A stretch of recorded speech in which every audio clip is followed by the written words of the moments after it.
With great power comes great responsibility. Compromise where you can. Where you can't, don't. Even if everyone is telling you that something wrong is something right. Even if the whole world is telling you to move. It is your duty to plant yourself like a tree, look them in the eye and say no.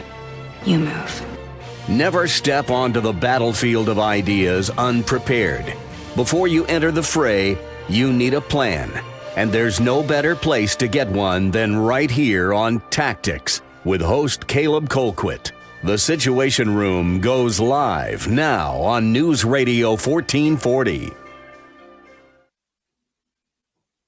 Good afternoon, everybody, and thank you so much for being with us here on Tactics, where speech isn't violence, tolerance isn't love, and disagreement isn't hate. Welcome to the program. As you can tell by our set, it is, of course, Independence Day, or at least, a couple days before Independence Day. Actually, fun fact, it is July the 2nd. This is actually the day that Thomas Jefferson penned the Declaration of Independence. Now, it wasn't signed and revised and ratified and sent off until the 4th, and that's the date that really counts, and that's why we celebrate Independence Day on the 4th. But today is the, I guess, first draft day might be a good way to describe it. So thank you so much for being with us here on the program. We're certainly thrilled to have you, and we have a lot of things coming up to celebrate the 245th birthday of these United States of America. We're pretty stoked about it, and as you can tell, like, we've redone the entire studio in red, white, and blue, and so this is something. And by the way, I usually use a fake background for those of you who were unaware of that, but this stuff is real. So, like, this Declaration of Independence, that's my real copy of the Declaration of Independence I bought from the National Archives building. That shield back there, that is a real Captain America shield that I have. It usually hangs in my living room, but I moved it in here today. So as you can tell, I'm really, really stoked about the 4th of July. It is my favorite holiday. And so we're going to be doing a lot of really fun things for this. First of all, coming up, we have an interview with Dr. Mark Hall, who is a professor at George Fox University. He's a professor of political science, and he wrote the book, Did America Have a Christian Founding? And so we'll be talking to him coming up in just a little bit. We also have the top 20 most American songs. It's technically a top 10, but I did 10 of them as honorable mentions because there's so many great American songs out there. And so we actually have 20 songs to count down and rank them all in order for you to enjoy. That's coming up right after that interview. And then we have a special chaplain's report today called God's Country. And it does deal with God and his relationship with us. And this is all because our theme of this year, you remember we do different themes based on different years. Last year we did equality, for example. This year, the theme that we are going to be focusing on is the Christian heritage of America. And so the influence that Judeo-Christian principles, the gospel, all of those things played into our country, and their influence is vast, and it is very self-evident if you've ever studied this era in history. So we're going to be focusing on that. We're going to be focusing on how the faith of the founding fathers influenced their ideas and how it sort of influenced them to create the greatest, freest country in the history of mankind. And so we're going to be focusing on that as well. One quick note before we dive in to the material, though, I did want to give a shout out and a congratulations to the Mississippi State Bulldogs for winning the national championship, winning the College World Series. This is their first national championship ever in any sport. And so congratulations to the Mississippi State Bulldogs. I know it may seem a little odd, me being a Alabama politics guy, congratulating them. It's because my brother and sister attend Mississippi State University, and they're an ag school. And so being an ag major myself and an ag guy, I always kind of pull for the land-grant institutions. But Mississippi State, baseball is super important to them. A lot of people don't realize this. Their stadium is actually, I believe, about 13,000 in capacity, which is roughly double what Riverwalk Stadium here in Montgomery is. And so they have a stadium that's almost double the stadium of the minor league baseball team here in Montgomery. And so that just kind of emphasizes what a big deal this is to them. Baseball is their big sport that everybody goes crazy over there, that they tailgate for. And this is their very first one. And so kudos to the Bulldogs, Hail State. And I really hope that my brother and sister are enjoying this. I'm sure that they are. They've already talked to me and talked about how excited they are about it. So just that one quick note I wanted to talk about first. But let's actually get into the material for today. Let's look at the Christian influence on the Declaration of Independence, because that is, of course, what we celebrate on July the 4th. We are celebrating the fact that 56 patriots came together to sign the Declaration of Independence, which stated essentially that all of our political ties to the British Crown, to England, are heretofore forever severed. We are now a free state. We can do everything that a free state can do. You have no jurisdiction over us anymore. We are now independent. And I think that that's significant in a number of ways because, first of all, think about it. We celebrate this country's birthday on July 4th, 1776, when we signed that declaration. We don't celebrate it on the day that we formed our Constitution. We don't celebrate it on the day that we elected our first president because America is not about that. This spirit of freedom and the idea to chart your own course and command your own ship, in other words, sort of make your own destiny, as it were, is something that is so ingrained into the American psyche that it is inseparable from the heart of an American. And that is the reason that we celebrate this day as opposed to one that might be more official in a sense, because it's not about what's official. It's about what we are actually, when we actually declared, no, we're going to make our own decisions from now on. We are going to govern ourselves. And that assertion, even before its actual realization when we won the Revolutionary War, that assertion is something that we got to determine. And so on the day that we declared it, not the day that everybody else recognized it, on the day that we declared that we are independent, that is the day that we celebrate. And so I think that it's important and significant that we celebrate that day as opposed to, say, when we won the Revolutionary War, or when we ratified the Constitution, or whatever else it may be. It wasn't about the formation of a country in the legal sense. It was about the formation of a people in the sense that we decided we are going to do things our own way from now on. And that was what was most important to our founders. Now, looking at the Christian influences of that declaration, the Declaration is only 1,338 words long. And if you copy and paste it, it's roughly 2.5-ish pages. Now, that's a little bit offset by the part that when they go into the list of grievances, some of those are very short and they may only be a couple of words long. And so they kind of create their own paragraph and take up a lot of space despite not having a lot of words. But, 1,300 words roughly, not a lot of words. And if you were to condense it into more succinct paragraphs, it actually would be closer to 2 pages. So this thing is very brief. I mean, you can see the entire thing right back there. That's all of it on the Declaration of Independence that I have sitting behind me. And you can see right there, there's just not a lot of writing. I mean, that's what, 2/3 of the page, because the other third is taken up by the headings and the signatures and that kind of thing. And so this is not a super long document. And yet it is one of the most significant documents. In fact, I would say that it is the document, other than Scripture itself, that has caused more men to be free than any other document in human history. Now, the founders were coming up with this on their own, and they were influenced by the Scripture, but they can't compete with the Word of God. So they understood that. But I mean, when the Bible's first place, second place ain't doing too bad. You know what I'm saying? So their influence on this was incredibly profound. And you have to remember that in this short little document right here, there are 4 separate references to God.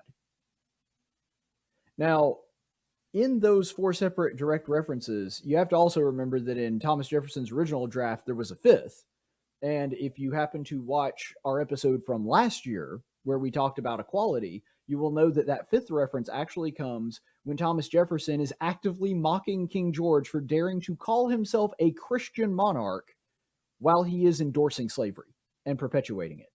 And so I do think it's hilarious that the 5th one that was actually taken out of the final draft of the Declaration of Independence, if you were to insert that back in, where it talks about Jefferson being so against slavery and slavery being one of the reasons that they were separating from England, that 5th reference comes back when you reinsert that portion of the Declaration of Independence. But it didn't make it into the final draft, and so the final draft only has 4. We're going to look at each of those 4 references to God and talk about the influence and what it means to have them in the Declaration here today. So what we're going to do is we're going to go ahead and dive into this. First of all, there is a claim that has been very popular, and I was taught it in public school just like probably everybody else in my generation within the sound of my voice. This was a very popular sort of standard issue line that we were taught about the founders. We were always taught about them that they were a bunch of deists. They were not Christians. They were really deeply secularist. They weren't really influenced by the scripture. That is a load of bunk, and it is something that has been perpetuated by the academic left because they don't want us to know that our founders, that were such great men and created such a great country, were also Christians. Now, on the left, they have kind of changed strategies a little bit here because in recent years, it's been less about, no, the founders weren't Christian. It's been more about, no, the founders were Christians, and that's bad because they were all a bunch of evil racists. See, that's been the direction they've been trying to take it because they know they cannot bring down the country unless they sever the relationship between the American people and our founders. If they can and cause us to no longer reverence the founders, if they can cause us to no longer think of our founders in the correct light, and by that light I mean historically accurate depictions of the greatness that they were actually able to affect, they know that if they can break down that relationship, that they will in effect have won the battle. They will be able to completely remake the country. In the past, they knew because Americans had such a deep, abiding reverence for our founders that it was impossible to sever that relationship. And so what they wound up doing was saying, oh, no, you should have reverence for the founders. They were truly great men. But by the way, there were also a bunch of atheists and deists and secularists, and you should separate yourself from the scripture just like they did. And in recent years, it's transitioned more to the thing that I just talked about. Well, you shouldn't reverence them at all. And that's because we're moving the ball further down the football field, as it were. But I say all of that to say this is a very common myth that has been perpetuated, especially for people in my generation that think, some of the founders may have had some religious influence, but especially the most influential ones, they really didn't have any deep abiding religious belief. They were all a bunch of Enlightenment age secularists. Well, they were Enlightenment age, but they were not secularist in any stretch of the imagination. And here's the proof. The proof is in the pudding. So if you will go ahead and take a look at this, we know that there are 56 signers of the Declaration, and there's about 200 people that are considered founding fathers. That goes into people that were instrumental in getting the war effort going, people that were in the Sons of the Confederacy, like Samuel Adams, that never actually served in any official capacity, but he was one of the leading voices. You also have some people like Thomas Paine. So there's about 200 people, but for the purposes of today, and since we are celebrating the Declaration of Independence, let's look at the 56 signers of the Declaration. 28 of them were Episcopalians. That has a little bit of distinction, but they would have been largely Episcopalians, people that were in the either Episcopalian or Anglican tradition from England. There were 8 Presbyterians. There were 7 Congregationalists. There were 2 Lutherans. There were 2 Dutch Reformed. There were 2 Methodists. There were 2 Roman Catholics. 1 unknown. We don't really know a whole lot about his religious background. 2 deists. And Ben Franklin. And you may look at that and go, what? Ben Franklin gets his own category? Well, if you know the history there, you understand why Ben Franklin kind of gets his own category. It's kind of a weird thing, I admit. But the thing is, Benjamin Franklin was not only his own man and such a deep thinker that he didn't really conform to a lot of the orthodox beliefs or really any belief system, but like most of us, the man changed over time. It's true that a young Ben Franklin was indeed a deist. In fact, he self-proclaimed that he was a deist. He was born into a religious family. He eventually became a deist in his years in school. But the thing is, we see from his writings, especially his later writings like Poor Richard's Almanac, we see some of his speeches that he gave. This man was not a deist by the time that he came around to sign the Declaration of Independence. In fact, you might remember that despite being one of the least religious of all of the founders, it is he, and we've read this speech before, like on Constitution Day, it is he out of all the founders that called for the providence of God to come down and intervene so that it might guide them in the writing of the Constitution of the United States of America. First of all, since he was calling for prayer, that automatically disqualifies him as a deist, because deists don't believe in prayer. They believe that God essentially makes the world, makes the universe, and then steps back and doesn't intervene at all, has no relationship with mankind, nothing. He just kind of winds up the watch and then just lets things play out. But that's not what Franklin espoused, because if you believed that, why would you pray? Prayer would do absolutely no good if that were the case. And then you also notice that he talks about if we don't rely on providence, and we'll see that actually in the Declaration as well, then we're not going to be able to get this thing off the ground. He actually said, if a sparrow cannot fall from heaven without God's notice, can we believe that an empire can rise without his consent?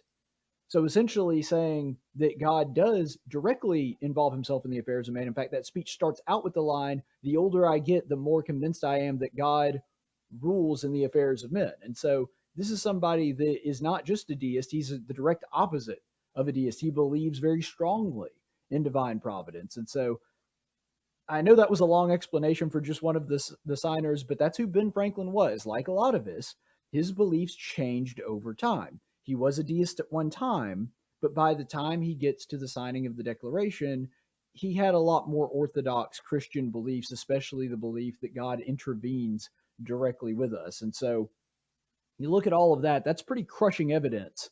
The idea that these were all deists, I mean, that would be what, 93, 95% of the people that signed the document out of the 56. You've only got 2 that were actually deists and 1 that we just don't know about. That's not a bunch of deists, guys. I mean, by anybody's definition, that is not even coming close to, most. But anyway, when we look at let's get into the actual text of the document. Let's look at some of the things that this document actually says. So let's go ahead and look at the Declaration of Independence. When in the course of human events, it becomes necessary for one people to dissolve the political bands which have connected them with another, and to assume among the powers of the earth the separate and equal station to which the laws of nature and nature's God entitle them, a decent respect to the opinions of mankind requires that they should declare the causes which impel them to the separation. Now look at this. Laws of nature and nature's God. The laws of nature and nature's God entitle them. So what is the assertion that is being made here in the Declaration of Independence? It's fairly self-evident, right? That's actually the case that it's making, is that it is self-evident that the things that we are talking about, that mankind has certain rights, is something that should be obvious to everyone. It is saying that those rights are both pre-existing and universal. In other words, rights are not something that are conveyed upon you as you get older or hit some kind of milestone or get some kind of life achievement. That's not a thing that happens. And it's also not that other people or government grant these rights to you. What is happening here is that your rights exist because you are a human being. You are an image bearer of God. And we'll get into that a little bit later. But the thing that it's saying here is these rights are both pre-existing and they're universal. So every person has them. All people are created equal, and the laws of nature and nature's God entitle you to these things. In other words, they can't be taken away from you. We as a government are not able to remove those rights from you. You had them upon your creation, and you will continue to have them throughout the remainder of your natural life. These rights belong to you. They cannot be taken away, and it is wrong for governments, in this case, the government of England, to violate them in any way. And so it's setting the table here. It's saying these rights are pre-existing and they're universal, which means we have those rights, you have those rights. We're not trying to make the case that Americans are better people than the British. We're saying that everyone is equal. Therefore, it is wrong for you to treat us the way you have been treating us. You have gone beyond your righteous purview and the duties that God has given to you as a government. And so that's exactly what is going on in this particular part of the Declaration. They're trying to establish that these rights are pre-existing. They're given to us by God. They're not given by the king. They're given by God. And they extend to every single person, us, you, everybody else. So that's the first assertion. And another thing, too, there is some intentional vagueness here, because obviously there is a reference to God where it talks about nature's God. And a lot of people would say, that, well, if they were all a bunch of Christians, why wouldn't they just say Jesus Christ? Or why wouldn't they say the Christian God? Well, they made it vague intentionally. And they wanted to make it universal because they're talking about universal rights. So when they say nature's God, that may just be a flowery way of saying, another way of saying the Christian God, but it's saying anybody that believes in God should believe this. This is something that anybody that has any kind of faith should be able to get on board with. And here's another claim that they make. They include two provisos there. It's nature's God, but it's also the laws of nature. So you don't just have to go to divine revelation to be able to get these things. You can also get this using a strictly rationalist perspective, kind of the Plato Aristotle kind of school of thought, that the world is observable and we can observe moral truth. This is a Platonic idea. We can observe and derive moral truth from observing nature. So, there's a lot of different ways that you could bring that up, but you could kind of, in observing nature, let's look at it this way. If you were to see two wolves, and one wolf has a piece of meat that it went out and it killed a deer or something, and it's eating this piece of meat, and another wolf comes by, tries to take the meat from him, and the wolf that originally caught the deer kills the other wolf, whose fault is that? It's the wolf that attacked the other wolf, that tried to take meat from him that he had earned. So that's the right of property, which Thomas Jefferson talks about in his original draft. And so it's saying these laws are things that are observable in nature. That if you're looking at some kind of morality, now, of course, as a Christian, I believe that divine revelation is the only way to get the truest form of moral truth. But he's saying that these basic rights, these self-evident rights, these are ones that you can observe just by observing the laws of nature. You don't even need religion to get there. But of course, God reasserts those things and gives life to them in his divinely revealed word. But he's saying you can observe these things even in nature. That's how obvious and self-evident they are. And England has violated those basic principles. And I think that it's important that we bring up that he says they're separate and equal station. Well, what does that mean? Let's bring it up real quick. When he says there in the text, and assume among the powers of the earth the separate and equal station which the laws of nature and of nature's God entitle them. So why separate and equal station? This is a couple of different philosophical concepts sort of rolled into one. The first one is that equality, because it talks about equal, but it's individualism above all. It's saying that each person has these rights. They are individual. They are universal, but they apply to each individual. They don't apply to societies. It's not like, okay, you have rights as Americans, but as one individual, you don't have any rights. No, it's not saying that. It's saying that they have an equal and separate station, which means as each individual, you have rights. And that's something that, the modern left kind of denies. They think of this sort of communal rights, and we as the black community or the gay community or the oppressed community, whatever it may be, we have certain rights. No, you don't. You have rights as individuals. Now, those other things shouldn't be a factor in whether or not you have rights, because as the Declaration states, these rights are universal. But what I'm saying here is they focus so much on the community aspect of it, but that's not what the Declaration does. It focuses on the individual. It's saying we as a group of individuals are having our individual rights oppressed by England. That's the reason we have to sever this bond. And so with the separate but equal station, it's saying that each person has this separate and equal station, that they are an individual in the sight of God, that they're going to be judged only on what they do, not what everybody else does, not as a group, none of that.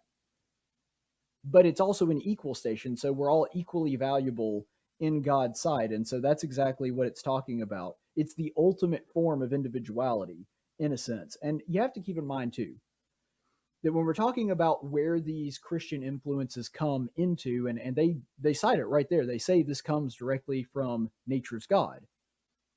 This is a uniquely Judeo-Christian concept. Individuality is something that really starts and ends with them.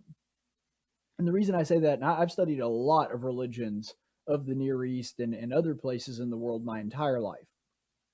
And, some skeptics, some critics of Christianity or Judaism, they will point out some of the similarities in it and other religions and try to point that as an excuses to saying why, well, they're not really that unique. They weren't really coming up with anything new. The concept of individualism is extremely new. Because if you look at all the surrounding religions of the Jews and you look at all the religions that predate Judaism, and I mean that going back before the time of Abraham, that kind of thing, it's all tribal. It's all idol worship, and it's all about, well, this is the God of our tribe. This is the God of our piece of land. This is the God of our nation. And it's better than your God because you have your own God of your own nation. The Jewish tradition got rid of all of that. It says there is one God. He's the creator of the entire earth. He owns the entirety of the world. He created the first man, and thus all people belong to him. It created a special bond between God and the Jews, but he's still the God of everywhere else too. And on top of that, it was really the first religion to emphasize individualism, because if there is one God that I'm accountable to him as a person, not as a collective. We see this very early on in the Torah, where it talks about you can't put people to death in Deuteronomy for the sins of their father or the sins of their mother or people they're related to or their tribe or whatever else it is. Can't do that. They're only accountable for their individual sins. And that is something that was completely unheard of in the ancient world. People were either punished or rewarded by gods as a community. If the community had done what the god wanted, they would send rain to make the crops grow. I mean, obviously the god wasn't really doing that, but that's how the pagans of the time interpreted that. It was all community. It was not about the individual. It wasn't about what you individually did for the god. It was all about your community and your tribe. If this is something that I was actually writing a term paper on not too long ago, there was a thing called the blood feud that existed in the ancient Near East. And the way that worked is you would have, for example, if a member of your tribe killed a slave in another tribe, they wouldn't come after you. They would come after your tribe, and they would say, okay, you killed one of our slaves, we will now kill one of your slaves, or you must kill one of your slaves, so that the injury to your tribe is the same as the injury to our tribe. See, they didn't see you as an individual. They saw your tribe as having done something wrong, and your tribe must pay the price by losing something of equal value as the tribe that is accusing you lost. And so everything before that is all about tribes, community, and then Judeo-Christian principles come along and say, no, individualism. People are equal. God loves all of us. He made all of us. He cares about all of us, but he cares about us as individuals, not just giant groups.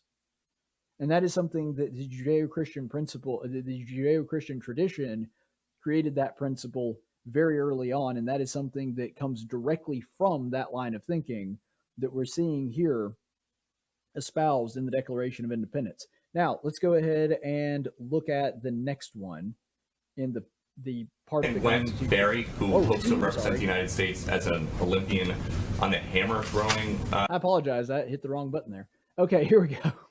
We'll get to that clip later. We hold these truths to be self-evident, that all men are created equal, that they are endowed by their Creator with certain inalienable rights, that among these are life, liberty, and the pursuit of happiness. You'll notice here, endowed by their Creator.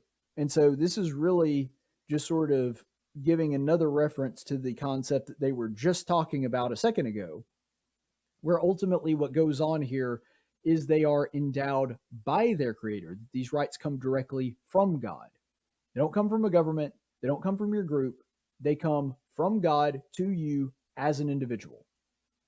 And so the fact that these are coming from God, they're about to make the case that the king is violating those rights that came directly from your relationship with God, came directly from, they are the effect of you being a child of God created in his image.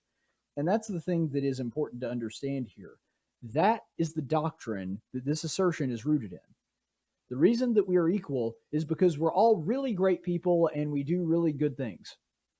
Nope, that ain't it. In fact, the founders were very emphatic about the fact they didn't believe that. They believed that humans were not angels. They believed that human nature was sinful and wrathful and not a good thing. And that's the reason that they have checks and balances when they write the Constitution about a decade later. When they put that in, they put in specifically checks and balances because they know that people that inhabit the halls of power are not going to be good people. They don't assume, like monarchies do, that the kings are going to be God ordained, and because of that, they're going to be benevolent and good people, and we should trust them with unlimited power. The people that wrote the Constitution and the people that penned the Declaration of Independence believed the exact opposite of that. They believed people were kind of rotten and God was good. Therefore, your value, the fact that you were created equal, comes not from what you do, it comes from what you are. It comes from who you are. And that is, you are a child of God created in his image. Doesn't mean you can't do bad things, doesn't mean you don't often do bad things and fall short of his glory, but it does mean we have to treat people equal. We have to treat people as valuable, not because of what they've done or because they're so good, but because of whose child they are. This is a uniquely Christian idea. And ultimately, that's the reason that we have these rights that are supposed to be defended in the first place, is because God created us. He wove those inborn, unalienable rights into our being at creation when he knitted us together in our mother's womb. Because of that, we as the government have no right to say to God, no, that person shouldn't have rights. Nope, that's not our privilege. That's up to God. God's the one that put that in place. We as a government are not allowed to say to that person, you no longer have rights now. We're not allowed to violate those rights unless they pose some kind of danger or they're violating the rights of another person. And so the individual rights are paramount here because God created us. He created us equal, and he created us with these rights. Therefore, since they were given to them by God, we as human beings can't take them away from them. And that's exactly what the British government was trying to do to the American colonists. And that's why they were saying, you have violated your duty to God, your duty that God gave you as a governing authority by violating these rights. And that's really where this idea comes from. And the idea of individual rights is just impossible without Jewish monotheism, like I was just talking about. Back in the day, it was all tribes. When you transition to Judaism, it's an individual God that makes every single person. See, under tribal gods, you didn't have that because let's just say there was a tribe out there that believed that God did grant you your rights. Okay, well, he would have only granted those rights to the people that were in the tribe because it would be a tribal God. Until you have universal Jewish monotheism, and then, of course, that eventually gives rise to Jesus Christ, which gives rise to Christianity. Without that tradition, you cannot get to this point. The idea that God created everybody and created them equal. And not to get too far off on a tangent here, but all the things that we're dealing with right now with race, this solves that. This is the antidote to all of that. It says God created one race. He created Adam's race, and we're all members of it. The race is just skin deep. We're all God's children. We all have equal rights. We're all created by him. Therefore, we do not have the right to violate the rights of another. And it's also important, kind of along those same lines, to include that pursuit of happiness was a revision.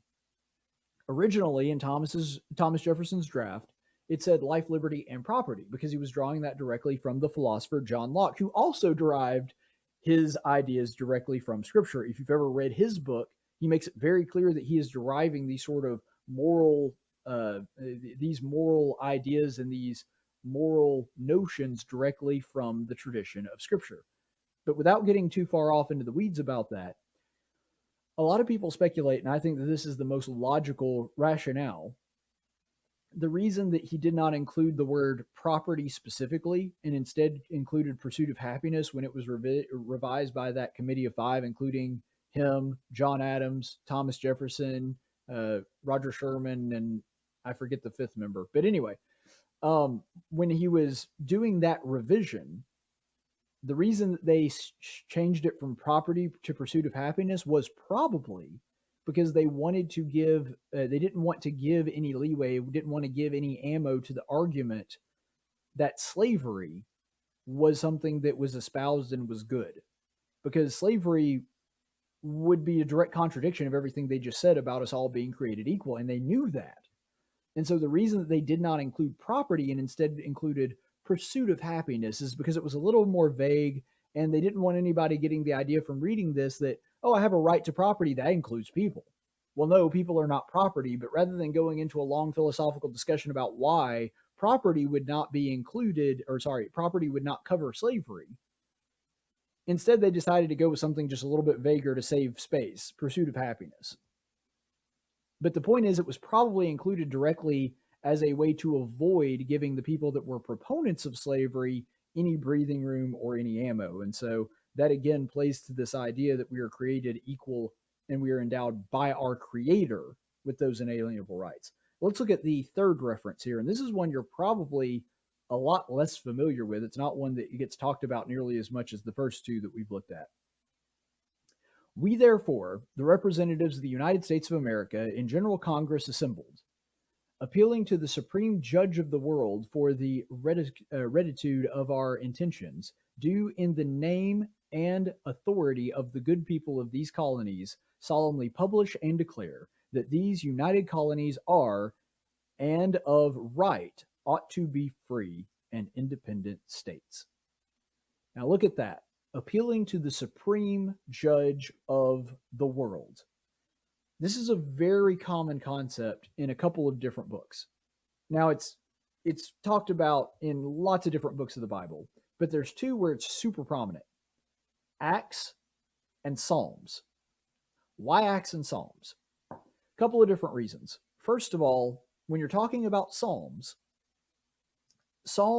is a series of songs and prayers directed at the Father. And because of that, there are certain psalms called lament psalms.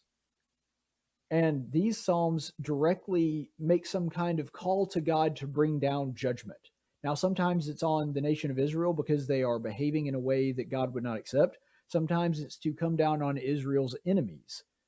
But in all of these psalms where it laments, there might be a few that don't directly call for this, but the idea is God is the righteous judge of the world, and we want his judgment to come down to set things aright.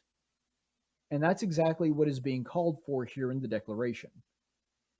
They are calling for the Supreme Judge of the world to come down and judge between us and between England who is right and who is wrong. And we now know, of course, history proved that that was the case, and it was the Americans that were right to do so. However, it's also mentioned in Acts. And now, why is Acts so important in this? Because the Christians often lamented and cried out for God's help in the book of Acts because they were being persecuted. In the book of Acts, there are multiple times where Paul, Peter, John are abused or attacked. It contains the story of the first martyr with Stephen, where he was actually stoned to death for speaking the truth to governing authorities. And so this is very Actsian in that sense, that they're calling out to God for his judgment to come down upon the enemies of the United States because they believe that they're acting in God's favor. England is acting against God's will. And because of that, they're saying, we invite God's judgment to come down upon us because we believe we are doing right by him. And when God comes down to judge us, he will find our case the more compelling one. He will say that we are the ones that are indeed correct. And so that is exactly why they're calling down for the Supreme Judge of the world, obviously a reference to God, to come down and judge between them and England. And furthermore, they were appealing to God in this sense, and that kind of strikes a pretty profound blow to the idea that these were a bunch of deists. Do you really think a group of mostly deists, mostly atheists, like let's say Richard Dawkins got together and there was a council of 56 atheists, do you think they would all sign a pledge saying, by the way, we would call for God to come down and judge between us and the Christians as to who was right? Well, that's just stupid, because that would kind of be implying there that they believe in God just by saying that. But even in a deistic world, you would never call for God's providence, for God's judgment, if you were a deist, because you would believe God doesn't do that. And so while there were two deists on this committee that we know of, the idea that this was the creation of a council of a bunch of deists is just stupid, because it calls for God's providence to intervene right here. And furthermore, remember that God is an all-knowing judge. If God is an all-knowing judge, and the founders are calling for God's judgment to fall upon them, and you'll notice if you look back at the text here, it actually says for the rectitude of our intentions. So they are specifically implying God knows our hearts. He knows what our intentions are. He knows what we want, and he knows what our hearts are saying. And because of that, we're saying that even an all-knowing judge that sees into our hearts will come here and find that we haven't done anything wrong, and that it is England that has to answer to him and answer to his judgment. That's how confident the founders were that what they were doing was indeed the right thing. They're saying we invite an all-knowing, all-seeing God to come down and judge between us and them. That's how sure we are that we are going to be vindicated by God's judgment. That's bold right there. But they were confident in this. It's the same way that if you were completely innocent, you know that there was no evidence standing against you when you were accused of a crime, you'd say, oh yeah, I welcome the court. Come on, let's go into the courtroom and sort this thing out, because I know that once we do this, it's going to show that I'm innocent. That's how confident the founders were that their case was strong and that their case was indeed the correct one. And let's look at the final reference here. And this is probably my favorite one out of all of them. And for the support of this declaration, with a firm reliance on the protection of divine providence, we mutually pledge to each other our lives, our fortunes, and our sacred honor. See this reference? With a firm reliance on the protection of divine providence. Again, I won't make this point again because we already made it ad nauseum, but deists wouldn't do that. They don't believe in providence. But on the actual point itself, they are saying we specifically are able to do this because of our faith in God. That because we have this assurance of divine providence to protect us, and because we are so confident, like we saw in the last reference, that God will judge us rightly, that we are able to make this declaration and put literally everything that is important to us on the line. Our lives, our fortunes, everything. Our honor, how the history books will remember us, the welfare of our families, the welfare of our communities. We are willing to stake literally everything that is important to us in this life on this assertion that we are right, that human beings are created equal in the image of God, that they are judged as individuals, and that they ought to be free, and mankind has these rights, and England is violating them and acting in defiance of God's will. And because of that, because we are so 100% sure about this, because we have such absolute faith in this cause, we are willing to risk it all on this one shot. And here's the thing. They knew what that meant. If you look at the 56 signers, you will know that the vast majority of them lost their fortunes. Several of them lost their lives. Not that many of them survived after the war. If they did, they were destitute when they did. These were primarily large plantation owners, wealthy businessmen from New England. There was an assortment there, but just about all of them were very prosperous men. And just about all of them were left completely destitute afterward. Many of them lost family members. Some lost their spouses. Some lost their sons to war. But ultimately, they felt that the cause of freedom was worth that. They felt that divine providence was going to protect them and see them through that, even despite the hardship that they knew was coming because of signing this bill, or because of signing this declaration. They understood the risk. They understood what signing this document meant, and they knew that if England won the war, they would all be hung for treason. And yet they were so confident in God's protection through his divine providence that they were saying, because of that, we are able to sign this and put everything on the line for this cause, that mankind is created equal, that he only needs to justify himself to himself, his family, and his God, and that everything else is immaterial. That is how confident they were in this, that mankind is supposed to have these rights and that God gives them to us at birth, and that he is going to protect us and government should not trample upon them. And what that says to me is that this was not a faith of convenience. This is not something that they just believed. This was not the Joel Osteen gospel. This is something they were absolutely firmly rooted in. They knew the sacrifices, and they said, we will do it anyway because it's the right thing to do. I mean, that's a living faith, the kind of faith that James talks about in James chapter 2. This was not a faith of convenience. This was a faith that was backed up by their actions. And I want to ask you this, and I know that I've already thoroughly debunked this, but if anybody else ever tries to bring up this idea that the founders or the signers of the Declaration were just a bunch of deists or atheists, I want you to ask them this. Would you believe that a person that were making a political declaration to another nation, if they didn't include any reference to God, would you consider that person not a good Christian? I wouldn't. I wouldn't look at something that was penned for political purposes, a letter that was given to another government to try to sort out a political dispute. If it contained no references to God, I wouldn't just assume that the people weren't Christians.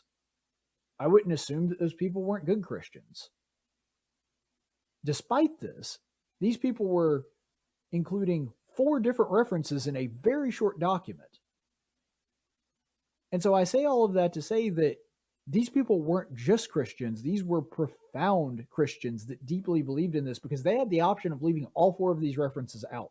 And nobody would have faulted them. Nobody would have thought that they weren't really good Christians. They weren't real followers of Christ because they didn't include him in a declaration, a political notice, basically, that they are no longer a part of the British Empire. I wouldn't have looked at that and said, oh, they must not really believe in God.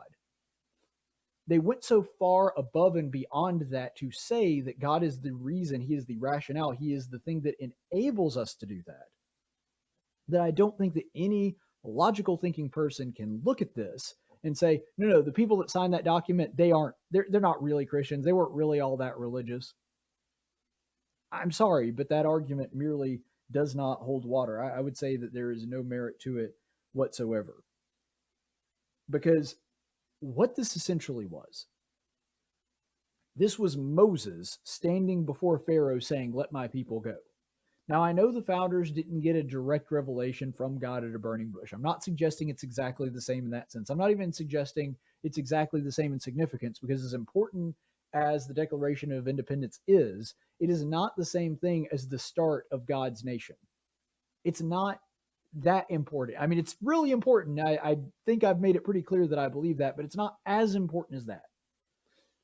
I'm not making an argument of degrees here.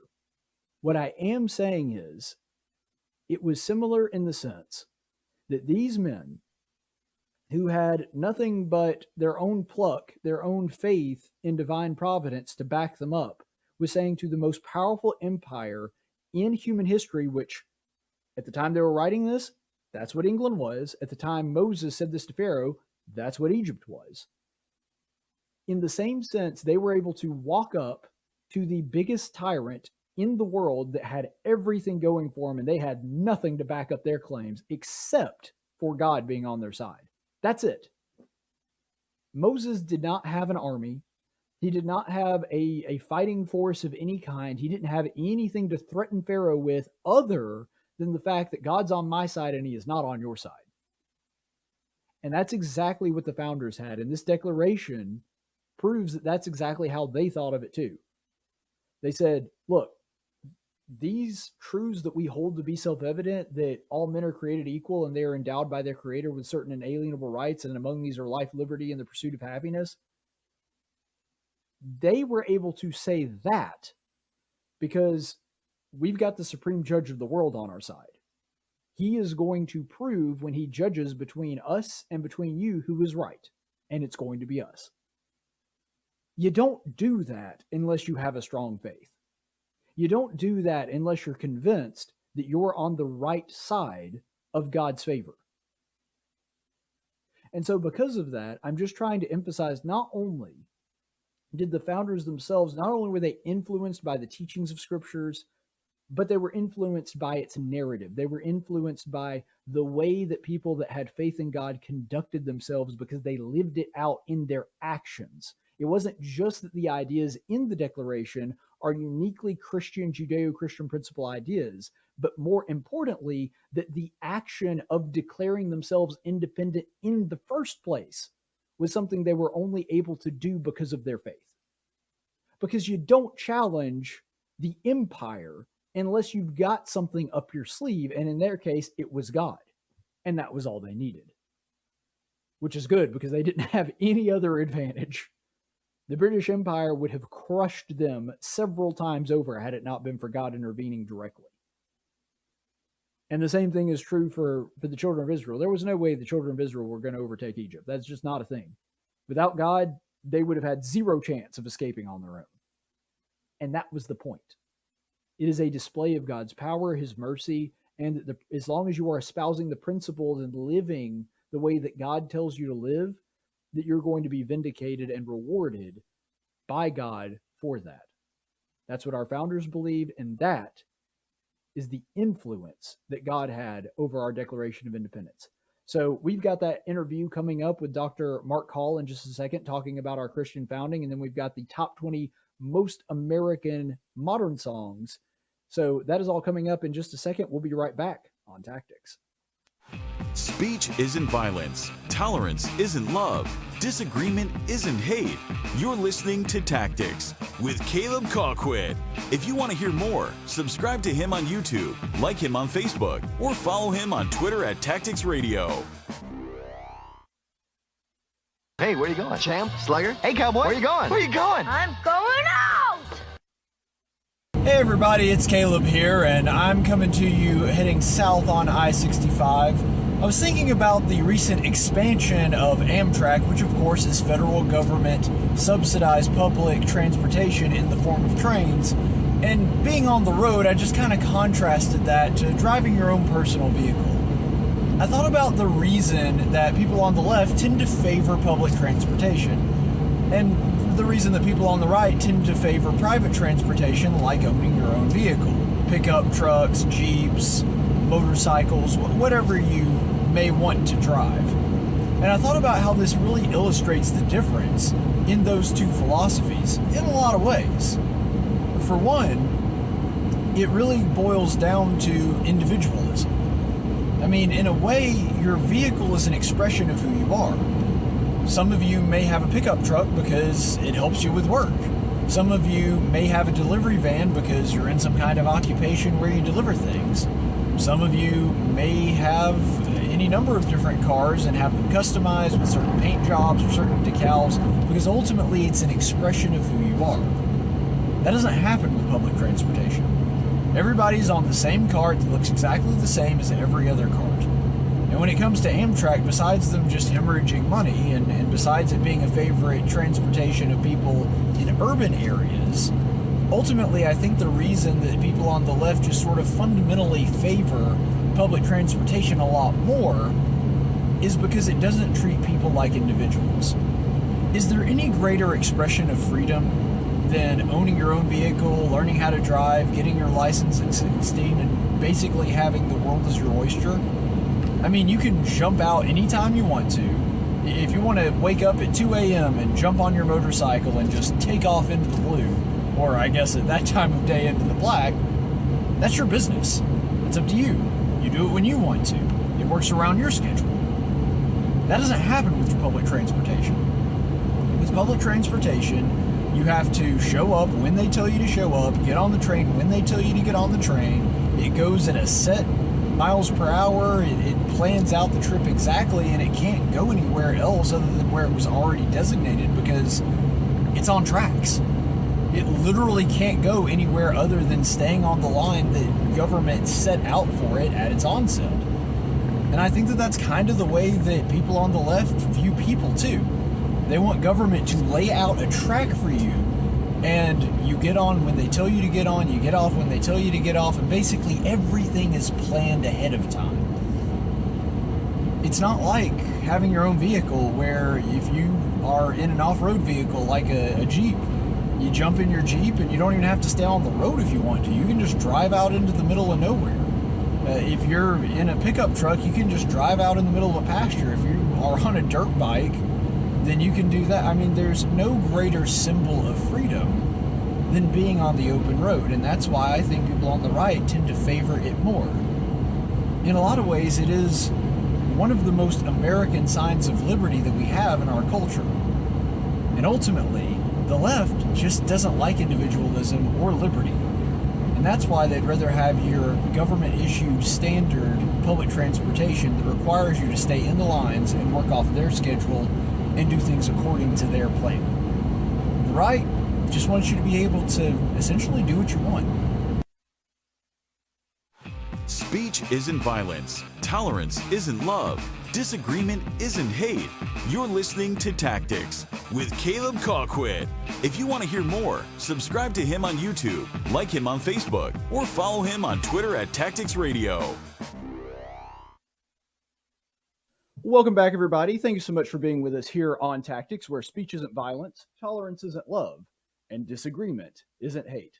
Thanks so much for joining us on the program. As always, we appreciate any time you're able to give us. But if you do like the program, be sure to like and subscribe. That helps us fight off the dark cyber overlords at YouTube. And if you want to get me an Independence Day present, that would be the best one that you could do. And speaking of our Independence Day theme, since that is, of course, coming up this weekend, we have a very special guest that is here who is an expert on the founding.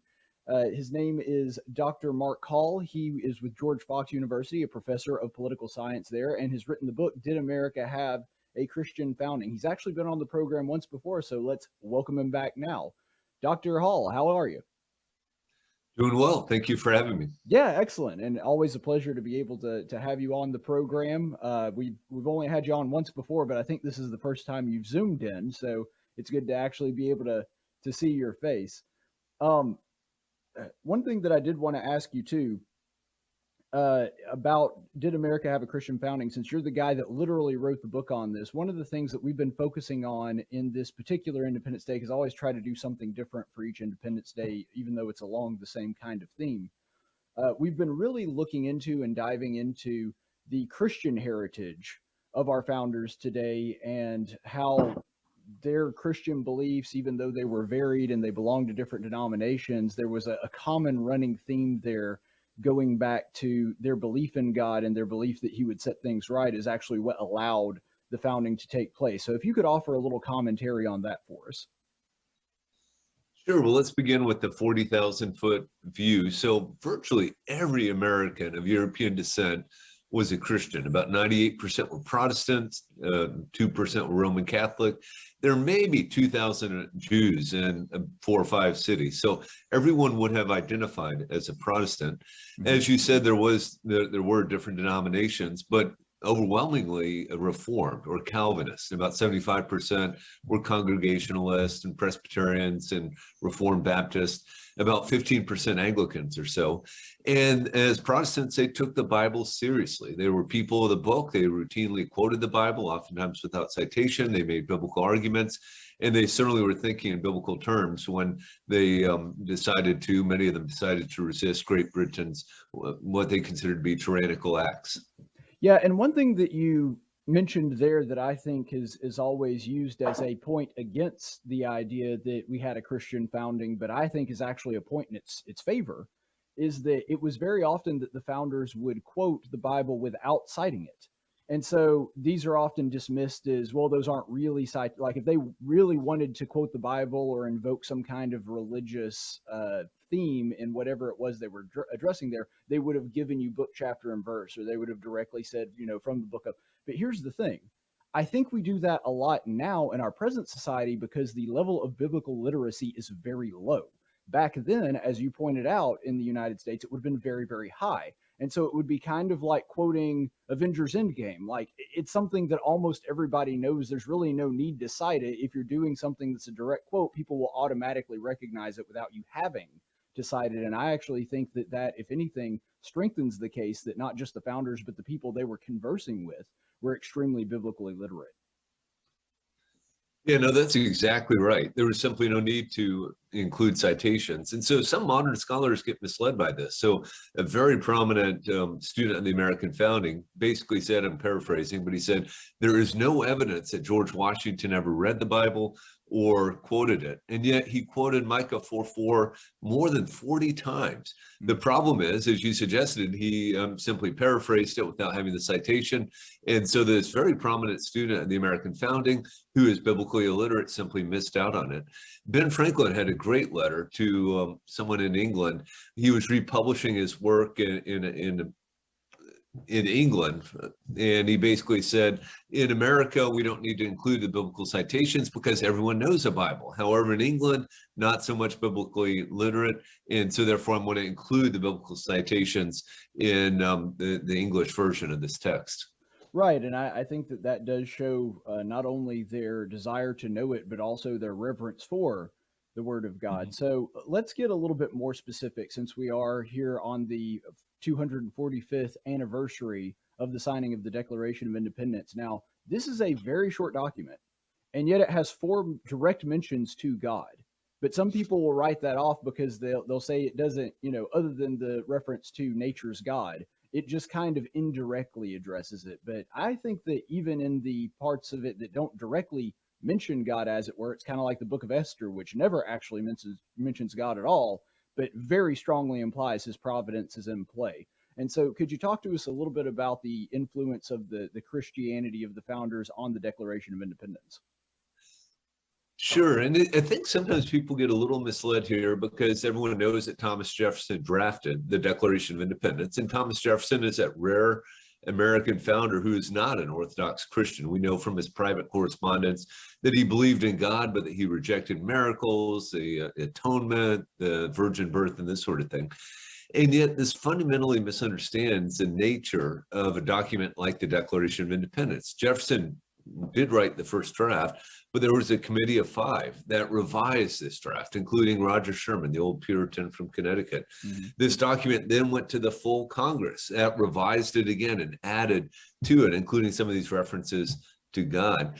And so ultimately, when we're interpreting a document like this, I think we have to view it as a product of a community, not something that jumped out of Thomas Jefferson's head. So when we read a sentence like, we hold these truths to be self-evident, that all men are created equal, that they're endowed by their creator with certain unalienable rights, including life, liberty, and the pursuit of happiness. That's a profoundly theological proposition, and it really grounds the theoretical argument of the whole document. And so when we think about a claim like that, we have to interpret it in light of the 55 or so men in the Continental Congress at the time. And to these men, almost to a person, this is a God of Abraham, Isaac, and Jacob, a God that absolutely intervenes in human affairs. This isn't some sort of deistic God that Jefferson may have embraced. It was a God of again, Abraham, Isaac, and Jacob, a God that absolutely is involved in human affairs. Well, and that's the thing, too. You don't write the line with a firm reliance on the protection of divine providence if you believe that God doesn't do providence, if he's not involved in humans' lives, which is the claim of people that say that most of the founders were deists. And by the way, just wanted to grant a little nuance to one of the things that you were talking about. It is true that Jefferson had some questions about the miraculous, but he also asserts the miraculous in some of his other writings. And so one thing that I think a lot of people make a mistake on is when they quote one of the Jefferson Bibles, a lot of people don't realize there's 2 of them. When they quote one of the Jefferson Bibles, they say, well, that Bible excluded all the miracles. Well, it also excluded all of the narratives in general because it was specifically a commentary on Christ's teachings. And so it's true that Jefferson is one of the least Christian founders, and he was not somebody that was as orthodox as maybe the rest of the founders, but to assert that he was some kind of deist that only just kind of believed in God or didn't believe in his providence or didn't believe in his direct intervention in the affairs of men, I think is an incorrect characterization that a lot of people fall into. You know, I think it's an excellent point. So just for your listeners, deism often is defined as a belief system that allows the existence of God. God creates a world and then removes himself from it, doesn't intervene in human affairs, doesn't do miracles. If that's in fact what we mean by deism, it's maybe only the case that maybe Ethan Allen is a deist and Thomas Paine, although he's English, because you have people like Jefferson routinely invoking God's providence. Now, in a few of these instances, one might say, well, perhaps he did it merely as political rhetoric. But again, one needs to make that argument. And oftentimes people who claim that most of America's founders are deists don't bother to make that argument. You turn to someone like George Washington, who is always included in this list of deists. He refers to providence like more than 500 times, and he's very specific. God protected me from this evil. God gave us victory in this battle. Well, now, if you're Washington, you had good reason to believe that, considering there was one battle where he had, 7 bullet holes in his coat, 2 hats shot off of him, and 2 horses shot out from under him. So, yeah, I think that made Washington a believer, if anything else. Absolutely. But one point that you were making there that I think is really crucial to understand about the American founding to really get a grasp on it is the influences of these guys were strongly biblical and also strongly Lockean. I mean, there was a very strong influence there from the Enlightenment period, but even that is derivative because Locke is deriving a lot of his political philosophy. If you've read Second Treatise of Government, he's deriving a lot of that from biblical morality. And so regardless of the source material that they were using to sort of develop their ideas, and that's not to say they didn't have original ideas of their own as well, but ultimately they were sort of baptized and bathed in these ideas that have their roots in Judeo-Christian principles. Yeah, no, I think that's exactly right. So in the Reformed or the Calvinist tradition, almost every idea we associate with John Locke, the right to resist tyrannical authority, the idea that individuals have rights, the idea that government is based on the consent of the governed, that was all there. It was there 100 years before Locke wrote the Second Treatise. And so he's best understood as writing in this tradition. And in his heart of hearts, he was probably something like a Unitarian, but his political teachings are Christian political teachings, Protestant political teachings. The Roman Catholics weren't quite there yet, but they would eventually catch up with the Protestants in the 20th century and embrace these political ideas. Well, and I think that that's an important way to couch sort of what we're talking about is there was some debate as to whether it was, Calvinist or Reformed, but there was no question of, okay, is atheism involved in there? Because there's really not any evidence of that. The idea that there's something deeply secular or sort of this anti-religious sentiment that is undergirding the revolution is just simply not there. But with that in mind, and this is something that you and I were actually talking about a little bit off air before we got onto the interview, one thing that a lot of Christians seem to disagree on, and there's a lot of, very respectable Christian scholars that I think are right-hearted, but come to the incorrect conclusion. And I wanted to compare notes with you on this because you and I seem to be on the same page. I want to see if we got there through the same rationale. Was the revolution something that is biblical, where the founders, were they actually following scripture by engaging in the revolution and revolting against Britain, or were they committing a sin and it just happened to yield good results? No, it's a great question. Many Christian scholars who've written on this question have claimed that the War for American Independence was unbiblical and unjust. Let's address a biblical claim first. If you read Romans 13, 1 and 2, it sure seems to say that all government is ordained by God and that Christians have an obligation to obey government. And the church for about 1,200 years pretty much accepted this to be the case. That is, you don't get to rebel against the government. If the government tells you to bow down and worship Baal, you refuse to do it, but then take the consequences like Daniel did, like Shadrach, Meshach, and Abednego did. However, there were some Catholic thinkers that were toying around with this doctrine of tyrannicide, that is, a just killing of a tyrant. But it's really the reformers, John Calvin and Pone and the author of Vindices contra Tyrannos, who came up with this interpretation of Romans 13. They kept reading. They got down to verses 3 and 4, where it says, governments reward those who do good, and they punish those who do evil. And so it's sort of a natural question. What if you have a quote unquote government that is routinely punishing those who do good and rewarding those who do evil? We can think most obviously maybe of Hitler's Germany. That is not the sort of quote unquote government that Romans 13 is talking about. So therefore, it's permissible for Christians to rise up and overthrow this government. The early reformers insisted that the inferior magistrates should be the ones who lead this battle. But even as John Calvin was writing his Institutes, where he talks about the inferior magistrates, you have John Knox up in Scotland saying, no, no, no, the people themselves. If the inferior magistrates don't resist a tyrannical king, the people themselves may do so. And so this idea is just, it permeates America. Remember, America is 98% Protestant, about 75% Calvinist. This was in the air they breathed. There was just no question that if you have a government that is tyrannical, it may be resisted. And this is exactly what the American patriots did. Okay, now I'm going to play devil's advocate with you here because I agree, but I want to issue a counter argument to give you a chance to respond. Remember that at the time that Romans was written, it was written to the Roman Church, which at the time was facing persecution directly from the Roman government. And it didn't happen at the point that Romans was written, but not long thereafter, you had Roman emperors that were celebrating with public orgies while feeding Christians to lions. I mean, if that's not calling good evil and evil good, so why is it that the early Christians did not revolt against Rome at that point if your analysis is correct? Yeah, this is a great question. This is where I think we have to resort to the Christian just war tradition. That is how Christians have historically thought about using force and even lethal force. There's a variety of questions one might ask. One is the most obvious is there a just cause? Is resisting a tyrant a just cause? Another question, though, is there a reasonable chance of success? So I think the early Christians, there was just no way they could overthrow the Roman Empire. And so therefore, one ought not to use force, one ought not to rebel in this sort of instance. Mm-hmm. In the case of the American colonies, though, I think almost by definition, QED, there was a reasonable chance of success because they succeeded, right? They fought the British Empire and they won. And so I think we always have to take that into account, right? So to apply it to a contemporary situation, one might say that the Chinese government today is treating its Christian and Islamic citizens unjustly. But would these citizens, if they bounded together, have a chance of overthrowing the government of China? Probably not. Therefore, they ought to just keep their heads down and they ought not to revolt against this tyrannical government today.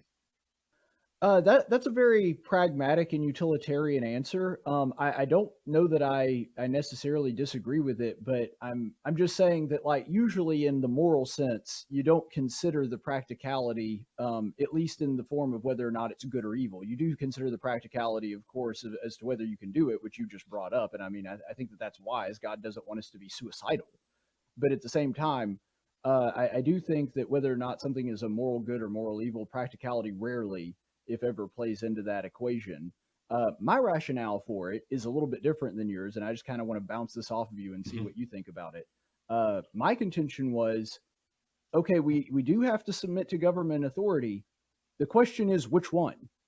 Because one thing that the people forget about the founding is that there were multiple governments in play, that you had the governments of the states who believed that they should be sovereign, that voted in some cases to actually get away from England. And so this is something that was not devoid of government processes. And one of the reasons that I contend that the American Revolution worked, where so many others failed or fell apart shortly after they accomplished their revolution and overthrew their oppressors in Russia, France, whatever. The reason that America stuck and the others didn't is because we already had governing authorities in place, ready to take the reins the second that we were no longer a part of the British Empire. And so I think the fact that there were multiple concerns about that, and also the fact that the government itself, there was a second government that was saying, no, we're going to not do this and we're going to break away from England. Then the founders have to make a choice of, okay, now we have to pick which governing authority the Bible commands us to be loyal to. Yeah, no, I think that's a very fair point. So, the Patriots viewed the British Empire as working like this. You have England, you have Virginia, you have Massachusetts, you have South Carolina, and so forth. There's about 50 British colonies at the time. Each of these is self-governing. So if you're in Virginia, the House of Burgesses passes taxes, you pay your taxes to the government of Virginia, and the government of Virginia uses it for various purposes. All of these entities are held together by the king, right? By a loyalty to the king. The king provides protection in exchange for some sort of obligation. The problem with the really things started in 1765 when the English Parliament decided to start taxing the American colonists. And the American colonists said, no, you can't do this. This is beyond your authority. It would be similar to the government of Parliament, the Parliament of Canada taxing American citizens today. It simply is not permissible. I think one thing that's telling is Americans didn't just pick up rifles and start shooting right away in 1765, right? Yeah. There were boycotts, there were petitions to Parliament, petitions to the King, petitions to the British people. And this went on for well over 10 years before eventually British started sending troops to America, seizing weapons, and Americans finally said, okay, this is enough. And they resisted by force. And you're exactly right. You have all these, I think Calvin would call them inferior magistrates, right? The government of Virginia, the government of Massachusetts, and then collectively they came together in the Continental, then Confederation Congress to act at a national level. Yeah, so absolutely. You have different government authorities, and the American patriots were making, I think, very good arguments that what Parliament is attempting to do is unjust. It's unconstitutional. The king, the Declaration of Independence, of course, doesn't mention Parliament at all. It only mentions a king. And the problem there was the king had removed the colonists from his protection and was engaged in acts of violence against them. And the Declaration of Independence documents this, and I think it proves definitively that there was just cause to resist these tyrannical acts. Well, and that's one thing that's interesting that you kind of hinted at it there, but I've always said about the Declaration, if you want to know the story of the revolution and the build up to it, all you have to do is read the Declaration, because it tells you right there. The things that you were talking about where they start engaging in acts of violence against them, that's mentioned in the Declaration of Independence. If you want to talk about the taxes that led up to it, that's mentioned in the Declaration of Independence. If you want to talk about the fact that they have over and over and over again tried to get the king's attention, told him what their problems were, and were met with scorn, that's also in the Declaration. And so all of these things are specifically laid out in the Declaration of Independence. And even though I think people generally, if they've studied history even a little bit, they know like the first part and the last part. And I think that's good that they know at least that, but they kind of sometimes miss the fact that that middle section where it gets specific in some of the problems that they have, first of all, it gives you insight into where their mind was and the rationale for breaking away. And second, and I think that this may be even more important, is that it gives you the basis of the Constitution. Like most of our constitutional amendments, you can find the rationale for why they exist in the Declaration. And so I think that when you look into that document, they were emphatic about it. They weren't hiding the ball. They weren't just a bunch of angry rabble rousers that wanted to do what they, whatever they wanted. They came to this conclusion through a long, methodical process. And I think that their faith played a very instrumental role in that. And you can see that as evidenced by the fact that they mention God several times in the Declaration itself. Yeah, no, I don't disagree at all. I think that's absolutely right. Once, about 15 years ago, I actually read through every Supreme Court decision that mentioned the Declaration of Independence. And it is remarkable how often the U.S. Supreme Court will reach back to the Declaration to help explain what is meant by various rights in the Bill of Rights and this sort of thing. So yeah, the Declaration of Independence, one of the 4 organic laws of the United States. The romantic side of me tends to think of it as a mission statement, right? The Constitution is kind of bland compared to the majestic lines in the Declaration, especially the first and second paragraphs. Yeah, so that brings me to another thing that I'm interested in that I think you might have some valuable insight on. When the founders said that they had a firm reliance on the protection of divine providence, what exactly did that look like for them? What were they counting on when it comes to protecting them? Because our ideas of divine providence today, especially in the minds of most modern Protestants, I think is a little bit different than theirs. And so if you could speak to that just for a second. Sure. Well, I think almost to a person, again, an exception of maybe an Ethan Allen, a Thomas Young, you can point to one or two, probably atheists, certainly deists. They believed that God intervened in human affairs. God was in charge. God brought about his will in this country, in the world, really, and in this country specifically. And so, yeah, when they picked up arms against Great Britain, they thought that God was, in fact, on their side and that he would bring about victory. Now, of course, as you know, it wasn't just simply a story of victories. The Patriots lost some battles and this sort of thing, but ultimately they were convinced that God would bring about justice. And I think they were right. One, and as I'm sure that you know, 56 of the men that signed the Declaration, there was a very large percentage of those guys that didn't see the end of the war, or if they did, that they went from being very wealthy men to being beggars. And so there was quite a bit of personal sacrifice involved in the people that decided to sign this thing. Yeah, absolutely. Absolutely. I guess maybe the thing that I kind of want to leave the audience with, so this will be my last question to you.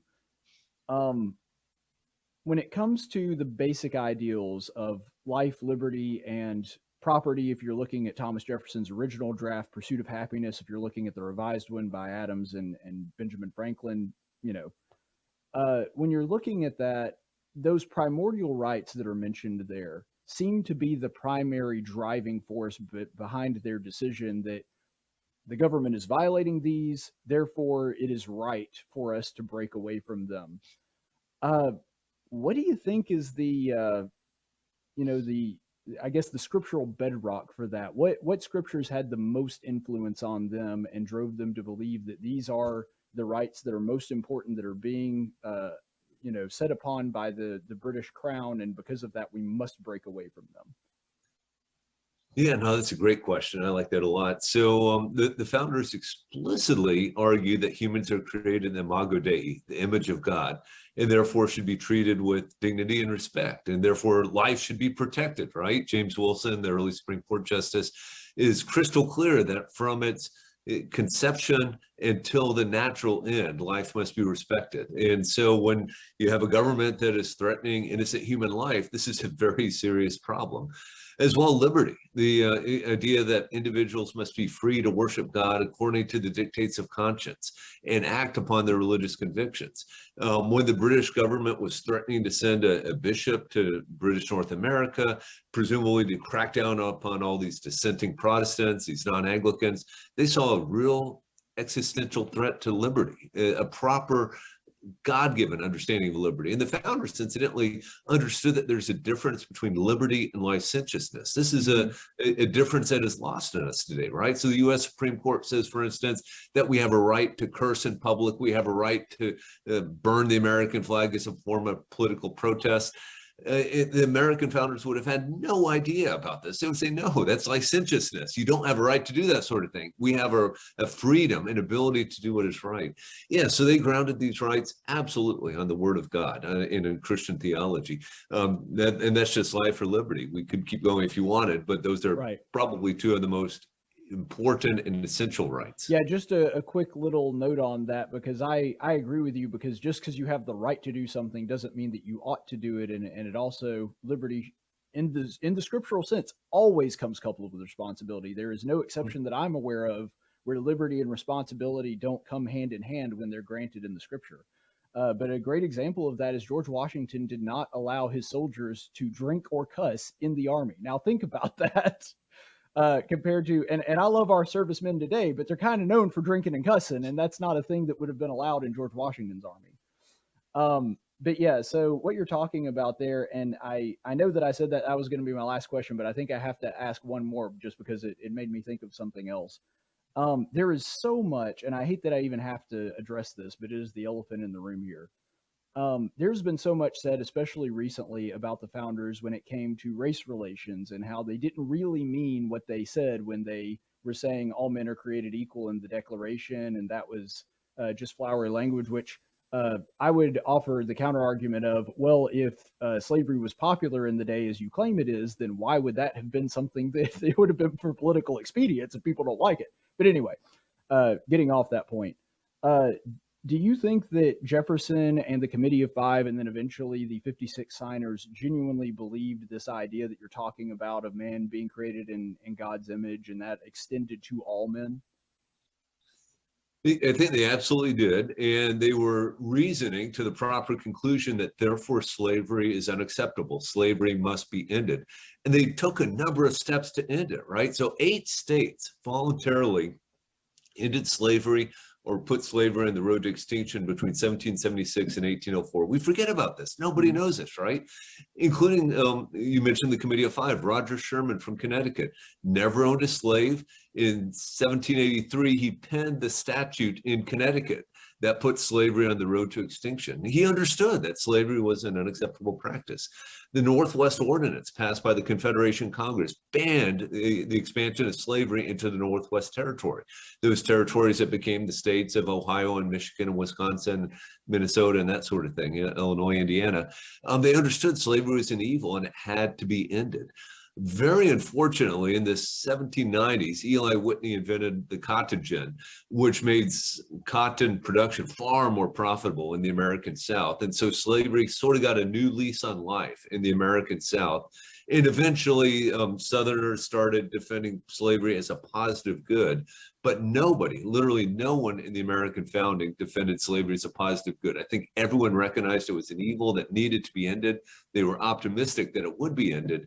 And in many states, very specific, concrete steps were taken to end it. Well, and what you mentioned in the Committee of Five that drafted the Declaration and revised Thomas Jefferson's original draft, you also have Ben Franklin, who founded the first abolitionist organization in America. You also have John Adams, who argued vehemently against slavery his entire life.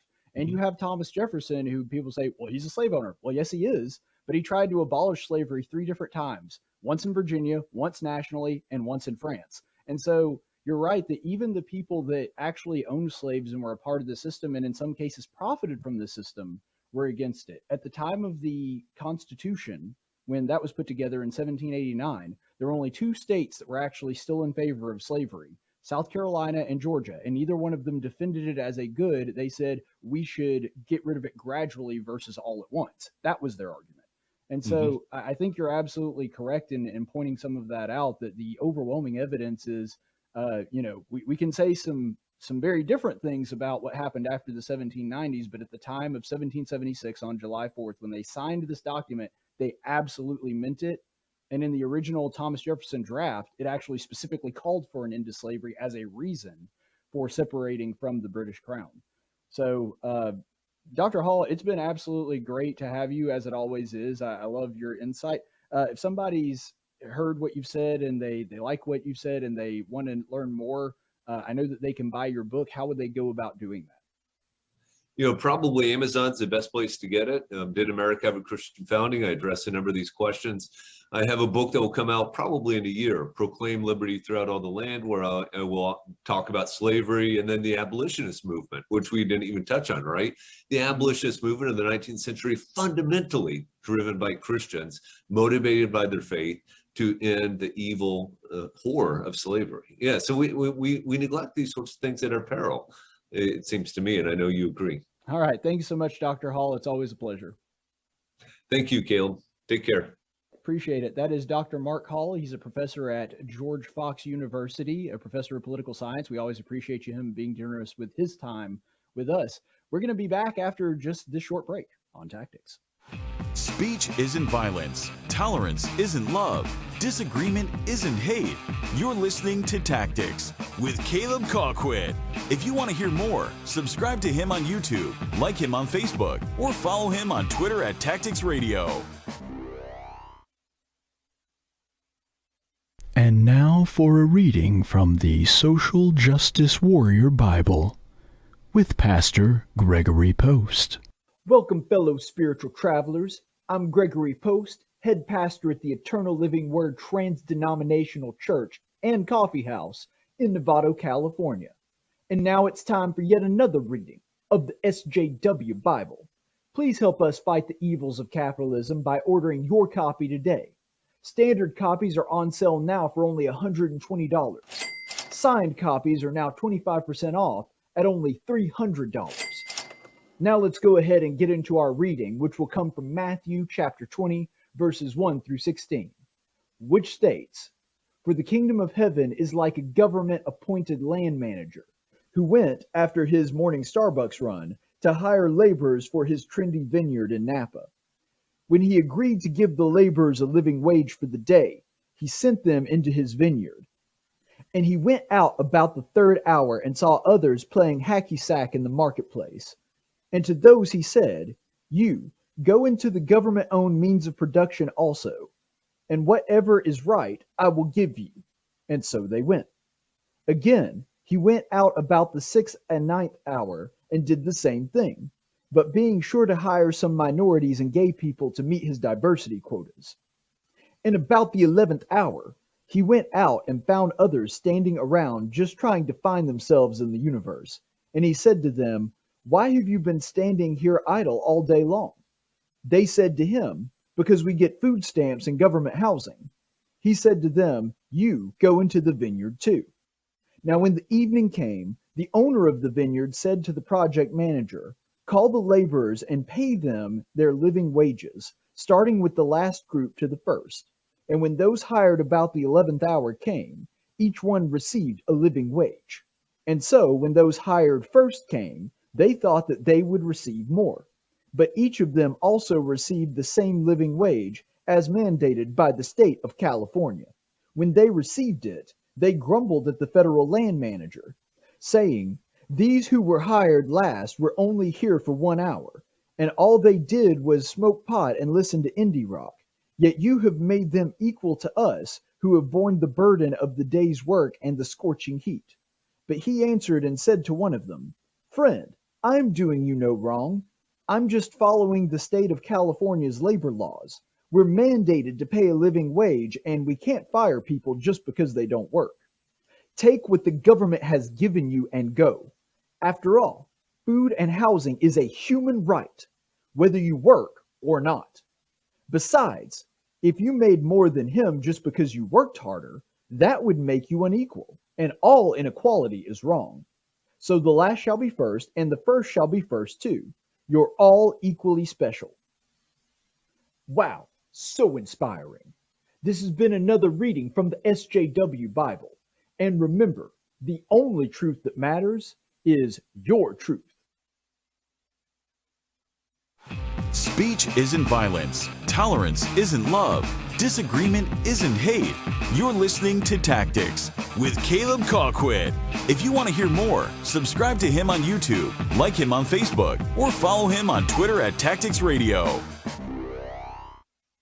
Welcome back into the program, everybody, and happy Independence Day. We are certainly glad that you decided to make us a part of your 4th of July festivities. So we are glad to have you on the program where speech isn't violence, tolerance isn't love, and disagreement isn't hate. Or maybe you're watching us after Independence Day. Hey, that's cool too. We don't really care when you're watching. Maybe you just are very patriotic, and that's absolutely fine with us. We like that here. So be sure to hit the like button and subscribe to this channel, or hit the Rumble button. However you're watching us, we certainly appreciate it. And you doing stuff like that helps us fight off the dark cyber overlords at YouTube. So we appreciate any help you can give us there. What we are going to do next is the top 10 most American modern songs. So they are going to be songs that are the most American, but they're the ones that were made in the modern era. So without further ado, let's go ahead and go to the top 10.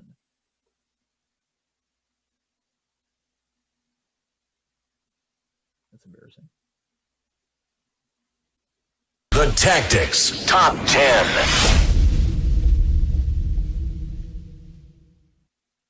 All right, so for this top 10 of the top 10 most American songs, there are a couple of rules. Since this is the modern songs, it has to be written less than 50 years ago. So for us, that would mean the cutoff point would be 1961. So the reason that I did that is we could have done just a regular all-time kind of thing, but then, you'll have like Battle Hymn of the Republic and Star Spangled Banner, and there's nothing wrong with that. It's just that list is predictable. And so I figured for entertainment purposes primarily, I was going to go ahead and put together a list of modern American songs that have been done. And so for that, 50 years is the cutoff. It has to have been done at least in the past 50 years. Also, another rule, only one song per artist, because there are several artists that do a lot of patriotic stuff, Big and Rich, Toby Keith, Lee Greenwood. These artists all could have had multiple songs on the list, but the thing is we limited it to specifically one song per artist. And then finally, it is the most American, not the most patriotic. Now, this isn't really a rule, just a distinction I wanted to give you before we start. That these are not necessarily the songs that are the most patriotic, even though there's going to be several very patriotic songs on here. They're the ones that are most American, that describe what it is to be American, what it's like to be a part of this country, kind of along those lines. So not necessarily the most patriotic, the most American songs in modern history. So let's go ahead and get started with our honorable mentions.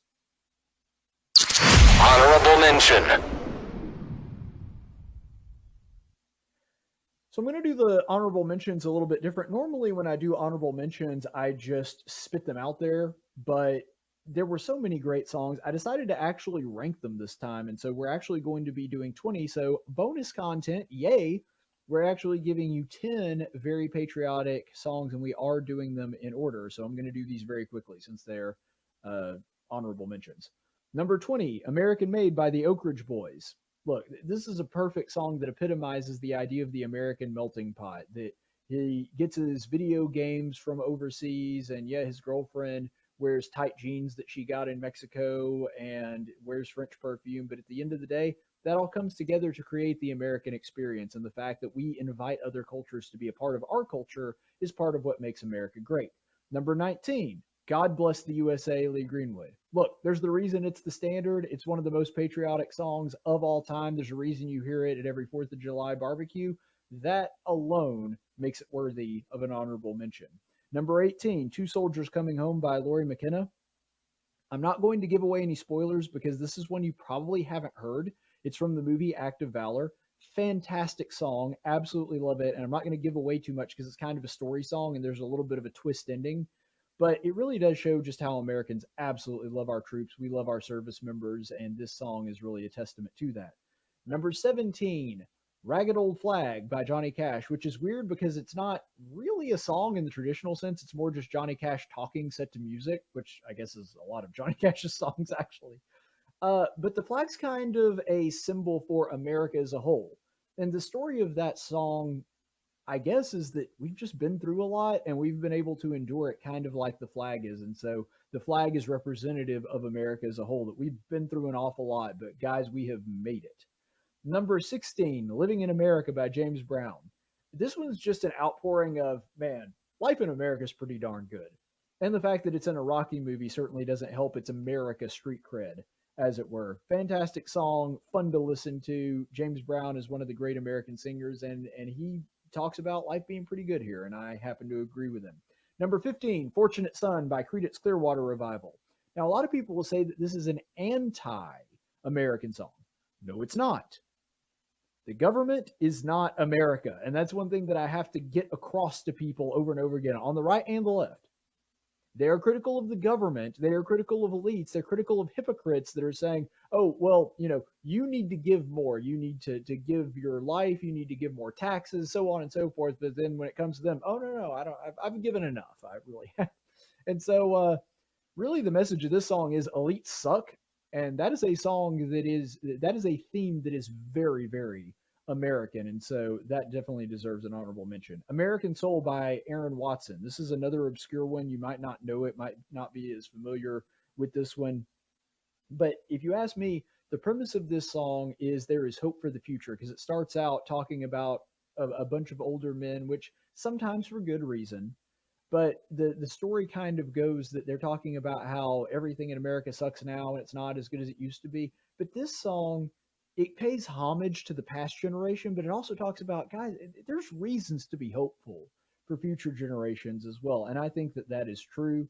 I love this song. If you haven't heard Aaron Watson before, that whole album is good, but especially listen to the song American Soul. It's the album is actually named after that song. So American Soul by Aaron Watson. Number 13, Okie from Muskogee by Merle Haggard. Look, it's just about his hometown. It's where he's from. He's like, this is the way we do things. We like it. If you don't like it, move somewhere else. And that's a very American sentiment, which I really love. It even kind of takes a swing at San Francisco, that they don't let their hair grow long and shaggy like the hippies in San Francisco do.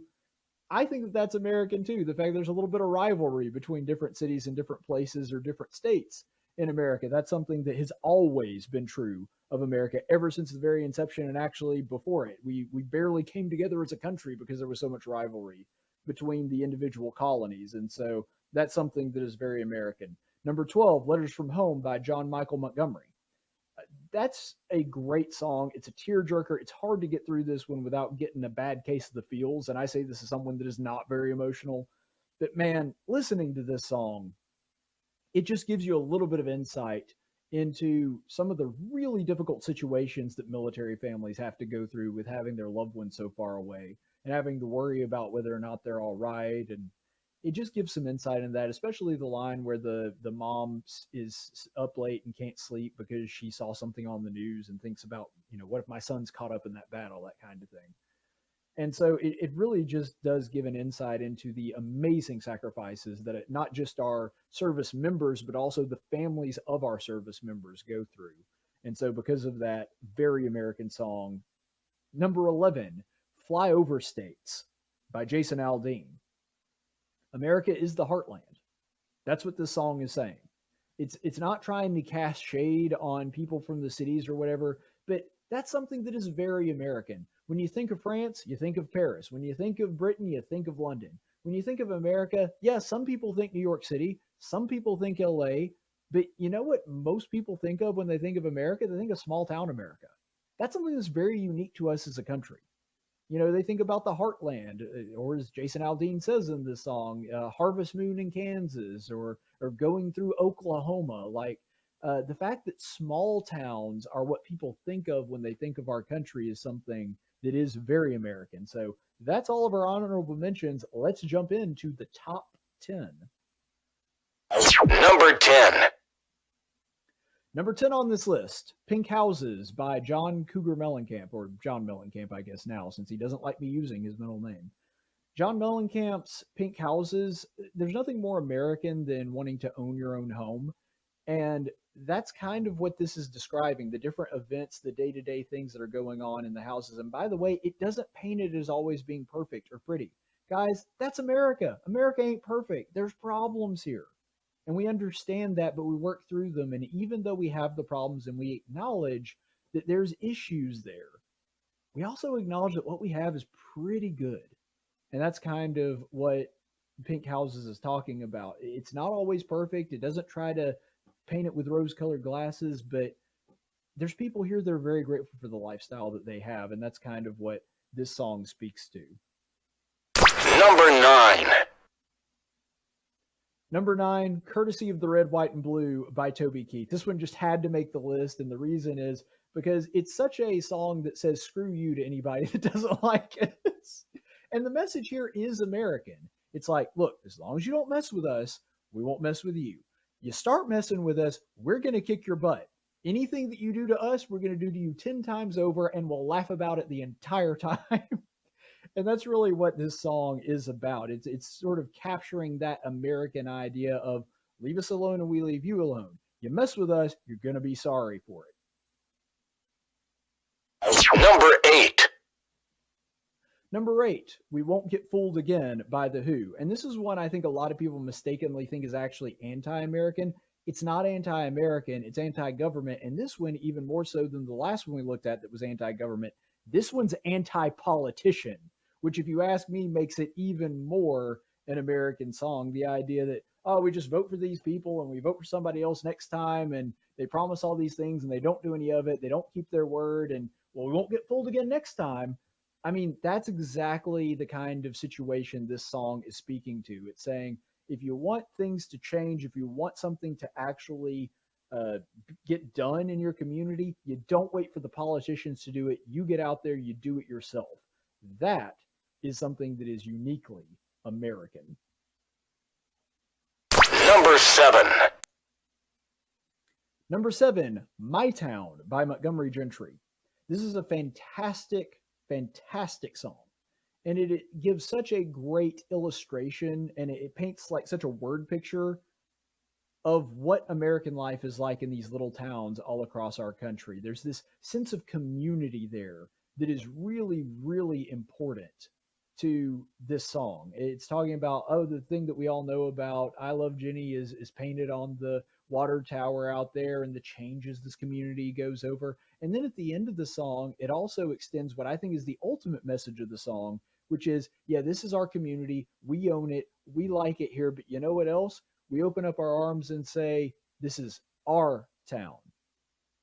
And it hits on so many different parts of American life. It hits on the community aspect. It hits on, the school and the family kind of aspect. And then it hits on religion, that's the way that the church is over there. Everything's closed down on Sunday. It's kind of this glorification of small town America. And because of that, and I guess maybe because I'm a small town boy myself, I absolutely love it. It really does give an insight into what small town America is like. Number 6. Number 6 on this list is David Ball, Writing with Private Malone. Now, we talked about Letters from Home earlier, but man, this one is a tearjerker. It is hard to listen to this song. And again, I say this as somebody that is not really prone to emotion, but I think the best thing I could say about this song is that the car in the song is symbolic of the American dream. And sometimes that looks very different for different people, because that car was a dream of the soldiers, but he never really got to live it out because he gave his life for his country, which is a very American theme in and of itself. But then that dream extends to the future generation. And so these two people, these two Americans who have never met each other, they didn't even live, they were not alive at the same time. They are connected by this thing, a car, which, I mean, if you're going to do something to symbolize America, a car is a fantastic one. You think about road trips, that's something that is American as well. The open road is sort of symbolic of freedom, that kind of thing. And so the fact that this thing binds them together is kind of like how America, across generations, across spectrums or beliefs or anything else, it's supposed to bind us together. It's supposed to show that we have a common interest because we essentially all want some of the same basic things. And so that's really what this song is speaking to, and the fact that it has the patriotism and the sacrifice of people that have fought to keep us free in it. That is something else that just continues to contribute to it being so American. Number 5. Number 5 on this list is American Heart by John David Kahn. And if this were a list of the most patriotic songs, I think this one would have to be number 1 because it is arguably the most patriotic song I've ever heard. It's talking about just being in love with the symbols of this country. It's being in love with what this country stands for. It talks about raising the flag, and I've got stars in my eyes. I'm in love with her, and I don't apologize for that. Number 4. The 8th of November by Big and Rich. If you have not heard this song, sadly, you are missing out. This is one of the best songs ever written, in my opinion. I think it's one of the most American, obviously, because it's on this list, but it's just such a fantastic song. The music in it is really good. If you listen to the intro by Chris Christopherson that tells the backstory of how the song was written, because the guy in the story is a friend of Big Kenny, one of the two guys for Big and Rich, it just adds such a layer of depth. And the message of this song is freedom requires sacrifice. Freedom is not free. And there are a lot of people that have given an awful lot to be able to have this freedom. And so because of that, it gives you an appreciation for America, what it stands for, the people that have given an awful lot to that. And it's a very tragic song. It's not pretty. It's not feel good. A lot of these songs that we've talked about have been feel good. They're very hopeful. This one's really not. It's talking about the very real sacrifices men and women have had to make for centuries now to be able to make sure that we are able to stay free. And so it's just a great song that speaks to the sacrifices that they make and helps us to really appreciate our freedom. Number 3. Number 3 on this list, It's America by Rodney Atkins. And I think the reason that this song is one of the most American ones is it talks about a lot of symbols that are important to American life. Kids selling lemonade and a high school prom and being able to ride out in a Chevy, that kind of thing, an American-made car. But ultimately, I think the message and the reason this is so close to the top is because it's the little things. It's peace. We've talked about, in fact, the last thing on our list was about wartime and struggle and that kind of thing. And those things are all part of America too. But this song talks about the things that those men and women were fighting for. Ultimately, what it gives a picture of is that it's the little things in America that make up American life. It's not these big grandiose events. It's the little day-to-day things that people out all over the country do every single day. And because of that, Rodney Atkins just so perfectly captures that. The music in it is great. And it gives you, I think, what the song describes as a postcard perfect picture view of what it's like to be in America. Number 2. Number 2 on this list is Only in America by Brooks and Dunn. Now, this song has a lot of the symbolism that we just talked about from our number 3 pick. It's a lot of those, just kind of an overview of what American life is like. But even more than that, what this song is about is opportunity. It's saying, look, you dream as big as you want to. You can do anything you want to. It talks about the guy and the girl that go to LA to try to make names for themselves and become celebrities. And then they meet each other and fall in love and decide, you know what, it's just as good to go back to Oklahoma in the middle of the country and live a quiet life of peace and grow up with a family. It talks about very early on, there's a bus full of school kids, and one might wind up serving life without parole. One might wind up in the White House somehow. And that's the thing. You don't know. It's a land of opportunity. If you're willing to put in the work, if you're willing to try to actually make your dreams happen, you have the ability to do that here. Now, you got to put in the work. That's part of the deal. But ultimately, it says your fate is in your hands. That's what America is. It is the land of opportunity. And that's exactly what this song says. And number 1. All right, guys, the number 1 most American modern song, I think, has got to be American Pie by Don McLean. And granted, it's like 8.5 freaking minutes long. I love every minute of it. But it's like 8.5 minutes long, so you can understand why it does this better than the others. It just has more time to work with. But it puts up such a great image of what life in America is to be. And there's a lot of songs so far on this list that have done that too. This one does it the best. And the reason is because it incorporates life, culture, history, religion, all of that. It has sort of religious undertones and symbolism, and that's something that America has from its very onset. It talks about really big historic events. It talks about cultural phenomenons like the death of Buddy Holly, things like that. And so it's got a lot of symbolism. It's very deep.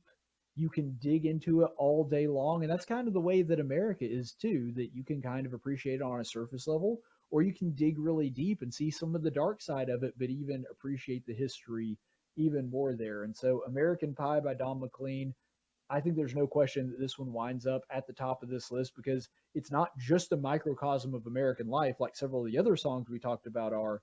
It also talks about our entire history, our religion, what life in America was like at the time this song was written. And so it's just a fantastic look into the American soul and the American heart. And because of that, I think that it absolutely earns the top spot. So that's my list. I hope you enjoyed it. You may disagree with some of my picks. And if you do, you think maybe there's something I missed or I got the order wrong, feel free to fire off in the comment section. We always appreciate any feedback.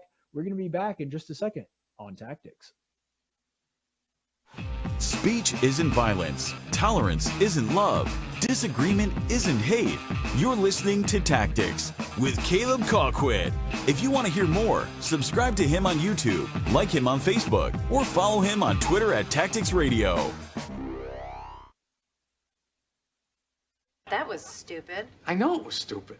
Really stupid. Hey, I just said it was stupid.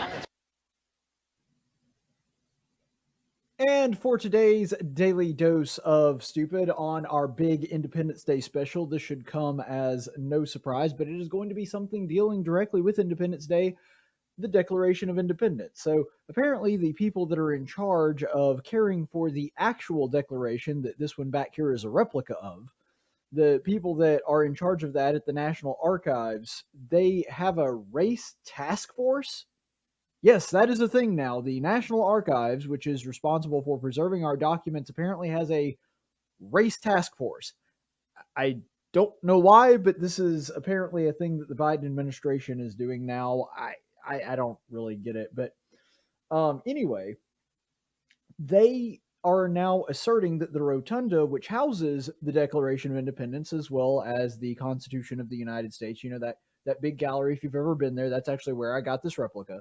If you've ever been to that big gallery, you can go in there and you can see that they have the Rotunda where they actually house the real Declaration of Independence and the Constitution. And they're saying that the Rotunda itself, I'm kid you not, is racist. This is from a news story that went over one of their reports from Fox News. You can see here. The National Archives Task Force on Racism claimed in a little noticed report to the U.S. top librarian that the archive's own Rotunda, which houses the Declaration of Independence, the U.S. Constitution, and the Bill of Rights, is an example of, quote, structural racism, and that the Founding Fathers and other white historically impactful Americans are portrayed too positively. Yes, well, I'm sorry that the people that essentially is codified into law the rights of all men being created equally, which brought about the most prosperous, economically powerful, and militarily powerful nation in the history of mankind, that we're portraying that a little too positively. We'll back off on all of the positivity that came out of that. I mean, that's done more to liberate mankind and eliminate poverty the world over than any other nation in human history. But sure, let's not give them too much credit, guys. It's just absurd. And here's the thing. If they're being portrayed too positively, is the assertion that they're being portrayed incorrectly? Because if we're getting something in history wrong, then yes, we need to correct that. I mean, I love the founders, but the founders are human beings. They made mistakes. I've talked to you about some of their mistakes and some of the things I've disagreed with them about on the air before. I don't think that they're perfect. If there's something in the Rotunda or in the National Archives that is portraying one of our founders wrong, then I want to fix that because I care more about the truth than I do about portraying them in a positive light. And the founders themselves probably would have said exactly the same thing. So my question here is, when you say that they're being portrayed too positively, why wouldn't you just say that they're being portrayed inaccurately if you believe an inaccuracy is taking place? See, here's the thing. They don't think it's inaccurate. They're not asserting that the history that is being taught there is wrong. They're asserting that, well, we shouldn't portray it too positively. It's because these people hate the founders. They hate American culture. They hate the good that America has done. And because of that, they don't want it painted in too positive a light, even if that positive light accurately depicts what happened. And that doesn't mean to say that the people at the National Archives or that history itself is infallible. I don't believe that it is. Sometimes we learn new things and have to correct things that we used to believe. That happens. But that's not even what they're asserting here. They're asserting that, oh, we're making the founders look too good. Okay, well, if they look good because of the things that they actually accomplished, like I said, creating the freest, most prosperous nation in all of human history and basically eliminating hunger, eliminating thousands of diseases through the innovation of our medical system, being able to feed the entire world off of just 2% of our own population. Yeah, okay, if that's being portrayed positively in the wrong direction, if it's actually not correct, okay, let's correct it. But that's not what they're saying is happening here. They just don't like the founders, and they don't like the fact that they're being portrayed too positively in their opinion. And here's the other thing that I want you to think about here. This is a display of their biggest accomplishment. I am not somebody that says, especially in the study of history, I mean, in any academic endeavor, but especially history, that we ought to paint something with rose-colored glasses or paint it as though it's perfect. But people that are coming to the National Archive are there to view the pinnacle of what was accomplished by our founders. Let me give you an analogy here. If I were to go through the Braves Museum, which, by the way, now has been spread out in Truist Park, and it's really nice. I was there just a few weeks ago. My brother and sister took me to a Braves game for my birthday, which was freaking awesome. And I have been to Truist Park 2 times before, so this was my 3rd visit. But I mean, it's just so incredible every time I get to go. There's a big display there because they've kind of spread the museum all around the park, which is really neat. You can kind of walk through as you're observing the park. They have this one particular display for Hank Aaron, Alabama native. So Hank Aaron, he is the record holder, and I don't recognize Barry Bonds because he was roided up. He is the all-time home run king, and his record for home runs is 755. Well, at one part in this museum, there's a giant display that has baseball bats arranged to create a giant number 755. And next to this display, they also have a giant bronze statue of Hank Aaron. Why is that there? To celebrate the fact that he hit the most home runs of anybody else. That's what it's there for. We would not expect to walk into this exhibit and also see all of the times that he struck out and all of the times that he was caught watching and, just let a pitch go by him even though it was in the strike zone, or every time he made a defensive error. We wouldn't expect to see that in that display. Why? Because it's not the purpose of the display. Again, I don't have a problem with portraying some of the shortcomings of our founders, and they did have some. Thomas Jefferson, for example, died almost $2 million in debt. Like that's a legitimate thing to point out that he wasn't that great at. That's just one example out of many. But do we really have to have, okay, this is a long list of all the things that the founders sucked at? Like, that's not the point of going in to see the Declaration and the Constitution. You're there to see the thing that they accomplished. And in the same way, I don't have a problem with portraying real history alongside some of the accomplishments of the founding fathers that also talks about some of the things they didn't do so great on. But that's not really the point of the rotunda that displays the Constitution and the Declaration of Independence. And so I'm at a loss to figure out why they think that it's appropriate to portray that there. I mean, of course it portrays them very positively, but that's because what they accomplished is indeed positive. That's what it's talking about here. And unfortunately, this insanity continues on in this same report. If you look here, some examples of, quote, structural racism were provided in the summary of the report, including, quote, legacy descriptions that use racial slurs and harmful language to describe the BIPOC, that's Black and Indigenous people of color, by the way, for those of you who don't speak insanity, communities, which includes actual racial slurs alongside terms such as elderly, handicapped, and illegal alien. All right, so there's one really obvious, bizarre contradiction here. Their problem with it is some of the history contained within this contains actual racial slurs and things that are inappropriate and offensive. I thought you just said the problem with the display is that it portrays the founders too positively. So follow my logic on this. They want to remove the things that people in the modern vernacular might find offensive. I don't know why you would find the word elderly offensive, but apparently they say that that is the case. They want to remove that, but they also say that the founders are portrayed too positively. Well, wouldn't the offensive things that the founders said, wouldn't that be something that doesn't portray them as positively? So your problem is the founders are being portrayed too positively, in your opinion, but at the same time, the things that they said that are offensive, we should take those out. Well, but that would be the antidote to portraying them too positively. That would be the answer, is to show the things that they believe that maybe people won't agree with, or maybe the things that they might have gotten incorrect. It's so stupid how they're trying to have their cake and eat it too. They're trying to simultaneously say, well, we're portraying them in such a positive light. Also, they said a bunch of bad racist things that we need to take out of there. Okay, well, wouldn't that be the way to show, hey, the founders weren't perfect? It just doesn't make any sense at all. But I don't, based on that standard, if you'll look back at it real quick, if the standard that we're going with here is that some of the things that are offensive are elderly, which people get old, that's a thing. That's not a discrimination thing. Handicapped, which there are people that legitimately don't have all their body parts, or have some kind of mental instability or something, and illegal alien. If that's the things that they're counting as offensive, and illegal alien, which is just a legal status, if that's what they count as offensive, then you can kind of see why this isn't actually a contradiction, because these are things that are not offensive. These are things that are not a problem. They're just accurate. If you're an old person, if you're 85 years old, you're elderly. I'm sorry, that's just the way the cookie crumbles. I'll get there someday too. There will be a day when I'm elderly, and I'll be fine with being called that.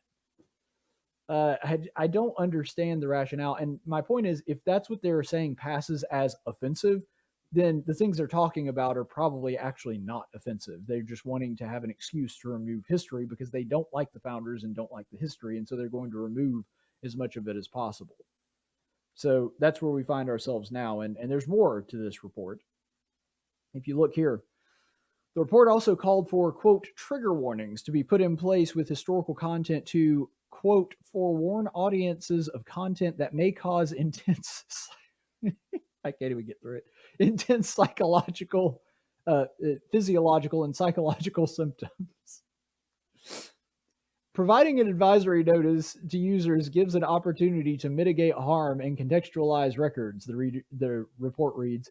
It creates a space to share with the public our ultimate goals for the reparative description, demonstrate our commitment to the processes, and address any barriers that we might face in achieving these goals, and the scope of the catalog and the ever-evolving knowledge we gain regarding what is harmful. So, yeah, apparently reading the word elderly causes intense physiological and psychological reactions, which I just read it in your report. So is the report causing physiological and psychological damage? What you gonna do now, woke brigade? Anyway, this is the level of insanity that we're dealing with here. These are the people that are in charge of preserving our national documents. Start panicking, America. The idea that if you're reading the word elderly or illegal alien, and this causes you some kind of deep psychological trauma. First of all, I think it's easy to see why AOC thinks that hiding under her desk for 10 minutes, 15 minutes, something like that is the equivalent to war and PTSD because of the way these people think and talk. Like the slightest little thing that might bother you a little bit, all of a sudden makes you, exactly the same as somebody who served in wartime, according to these people. And so the fact that this is the kind of ridiculousness spewing forth from their orifices is really not something that should be surprising to all of us. But it is sort of indicative of the idea that they really do think speech is violence. They think that speech can do harm, and that's the reason that they justify free speech not being a thing. They think that you have to be protected from words. Might I suggest that if you read the word illegal alien and that sends you into some kind of psychological trauma, maybe you're the one with the psychological issues, that maybe society shouldn't change to cater to you. Maybe you need to get your own stuff together. Because I tend to think that that's what's going on here. If you're somebody that is that sensitive to just reading a word can send you into some kind of post-traumatic stress, maybe you're the one that needs to get your own life in order as opposed to trying to control everyone else's. But that's just me. That's just Caleb. Anyway, I do find it funny that they're basically admitting at the end of that, because if you'll look back at the end of this particular one, you'll see here that they say the ever-evolving knowledge we gain regarding what is harmful. Here's the thing.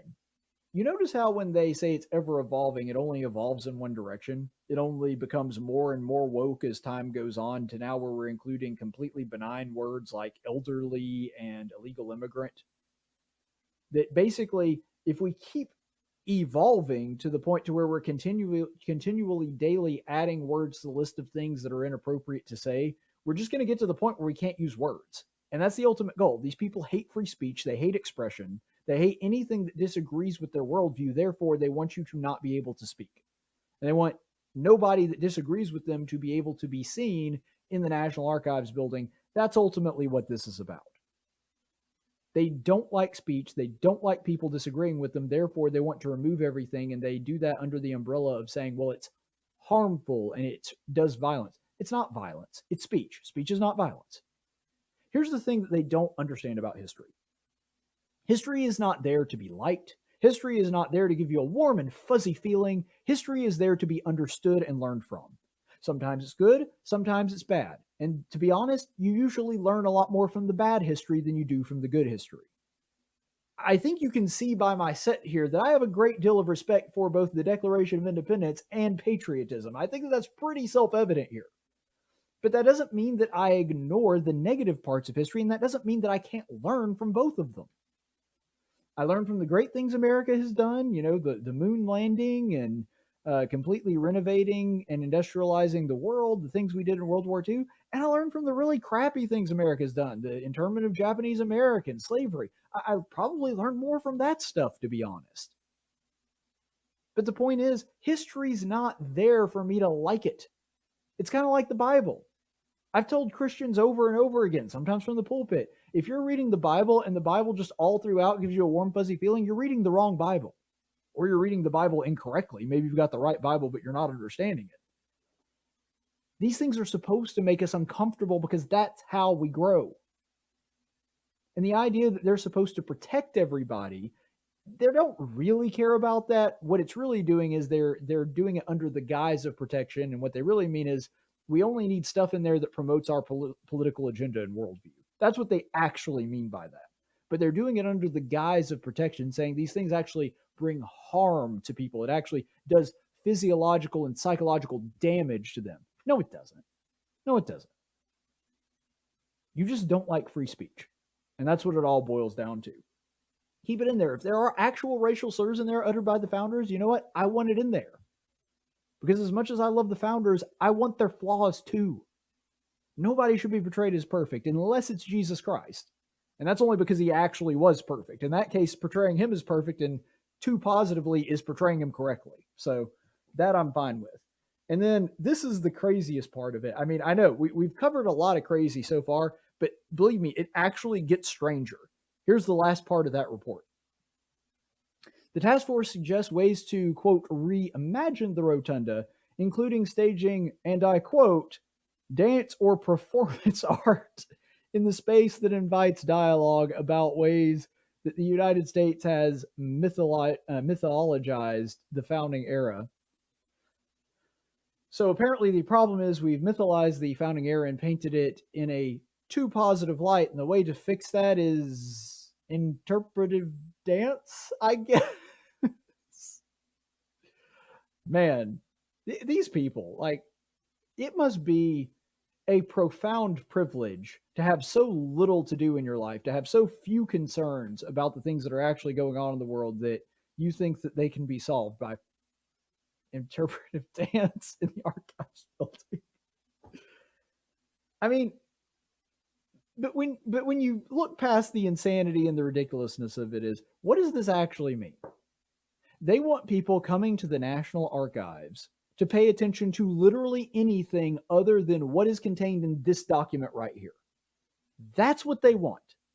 They don't like that this document asserts that everybody's equal, that everyone is created by a creator who loves them and grants them inalienable rights that cannot be taken away from them by government. No matter how much Joe Biden may want to limit the amount of rounds you can have, that's not something he's supposed to be allowed to do. And this document is the basis of that. And they don't like these ideas, and so they are willing to do literally anything, no matter how insane or ridiculous it is, to get people to not pay attention to what's written in this. It's actually the same thing that a lot of mega churches, and I'm using the word churches loosely here, a lot of these very modern mega churches are doing with the Bible. They might put the Bible up in a rotunda somewhere. They might have it on display, but at the end of the day, you're really just there to see the super charismatic preacher and to see the lights and the fog and the rock band playing, and then hear, a 20-minute feel good. I hesitate to even call it a sermon, more like a speech about how good you are and how much God loves you and how if you just listen to me, you're going to be blessed with all this economic prosperity. And you just do what feels right to you. It's the same kind of thing. Just like those churches don't really like the Bible and want you to not pay attention to it and not actually change your life because of it, because then that holds them accountable. The people that are in charge of the National Archives now, they don't want you to read this, because if you read this and you actually take it to heart and believe it, you're going to believe basically the exact opposite of everything they believe. And so they're willing to do anything in that rotunda to try to distract you from actually reading the thing that you're actually supposed to read when you come there. And it's the same thing that these mega churches do. Look, history is what it is. Good, bad, ugly, everything. It's there not to be appreciated, not to be cast down or looked down upon either. It's just there because it's there. It is what it is. These things are the way they are. Don't blame me. And so instead of trying to romanticize it or trying to act like everything that happened in the past is the worst thing ever and we need to move away from it, how about we just do what we're actually supposed to do with history? Learn it and learn from it. In other words, allow it to teach us and instruct us on how to live our lives in the future and improve the future and not make the same mistakes that we did in the past. How about we just do that with history? Because that seems to be the best option here. But ultimately, what this boils down to is they hate this. They're trying to distract you from it because they hate what the founders stood for. Inborn human rights that come directly from a creator, and that makes us all equal. They detest that message. And that's the reason they don't want you reading this. They'd rather you watch some stupid interpretive dance they put together when you come into the building that houses this document right here. All right.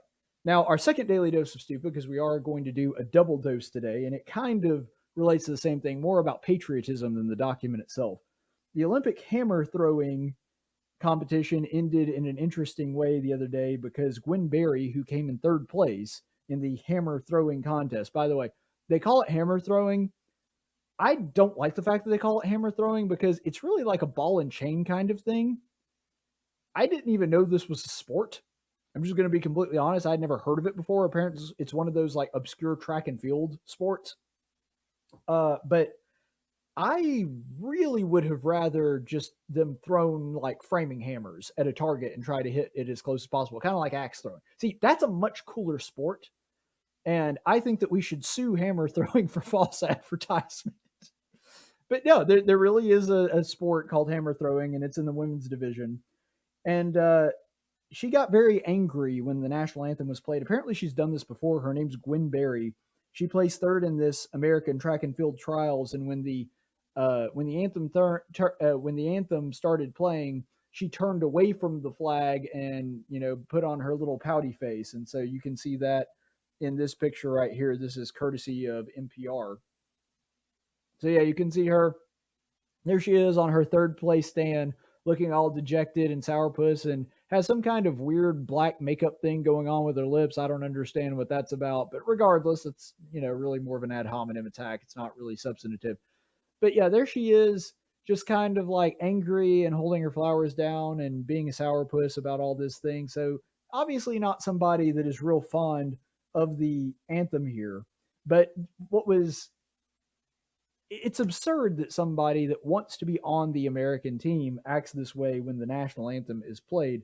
But what was even more absurd is her reaction to it. You can see that in this article from the Associated Press.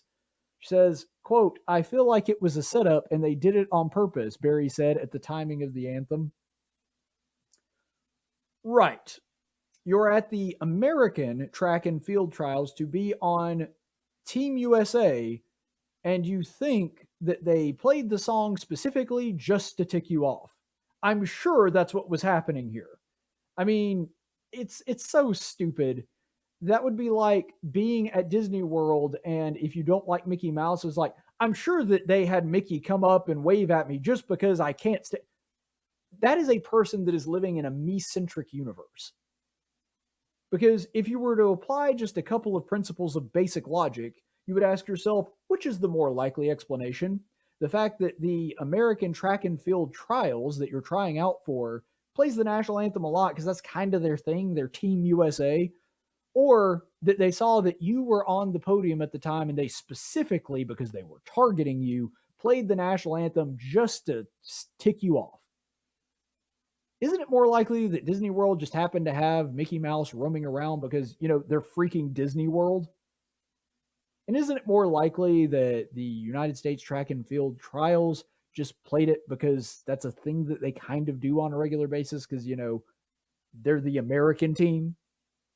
So it's just so silly, but she has such a her-centric view of the universe that she genuinely believes that if this was done, it was done specifically to target her and to tick her off, and they were doing it just to mess with her. Unfortunately, for her, there's not a bit of truth to this, because if you look elsewhere in the same report by the Associated Press, U.S. track and field spokeswoman Susan Hazard said, quote, "The national anthem was scheduled to play at 5:20 p.m. today. We didn't wait until the athletes were on the podium for the hammer throw awards. The national anthem played is played every day according to a previously published schedule. On Saturday, the music started at 5:25. So this was something that was already scheduled. They had it in the schedule, and they played it. They weren't waiting for her to get to this. It's just so stupid. This woman literally believes that everyone in the universe was just waiting for her to stand on the podium so they could play the American national anthem and stick it in her face. And that's just, this is not a serious person. But here's the thing. That is the basic tenet of wokeism, isn't it? That if you are ever offended in any way, you must be a victim. If that was the case, it's because you were victimized and there was somebody that has it out for you that specifically wanted to mess with you, especially if you're black. I mean, this is the same thing that we saw with Bubba Wallace, right? That there's a noose hanging up in his garage, and even after presented with the evidence, and even after they were like, yeah, we did an investigation, and that was put up in several different garage lots. It's really just a pull down for the garage doors. Oh, and by the way, they put it up like a year ago, way before they even knew that you were going to be in that stall. And then he goes up, despite knowing all of this, to the podium and says, no, it was a straight up noose. It was a noose. No, there were not people specifically going out of their way to target you. You're not a victim. It was a unfortunate happenstance in Bubba Wallace's case, even though nobody, would have thought of it as a noose if one of his managers hadn't gone to the garage and filled his head with this nonsense. And it's the same thing with Gwen Berry. The universe doesn't revolve around you. They didn't do this specifically to get at you for any reason. It's just the way that it happened to shake out, that the anthem was already scheduled at this point and it played while you happened to be on the podium.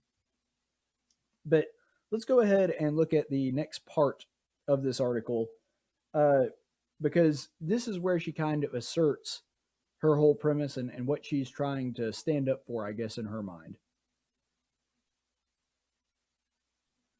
So here she says, "My purpose and my mission is bigger than sports," Berry said. "I'm here to represent those who died due to systematic racism. That's the important part. That's why I'm going. That's why I'm here today." So we'll just temporarily ignore the insanity of the idea that people are dying because of systematic racism today. I've done multiple shows on how this is a convenient lie that is propagated by the left, how there's no truth to it, how, for example, if, I'll just give one here.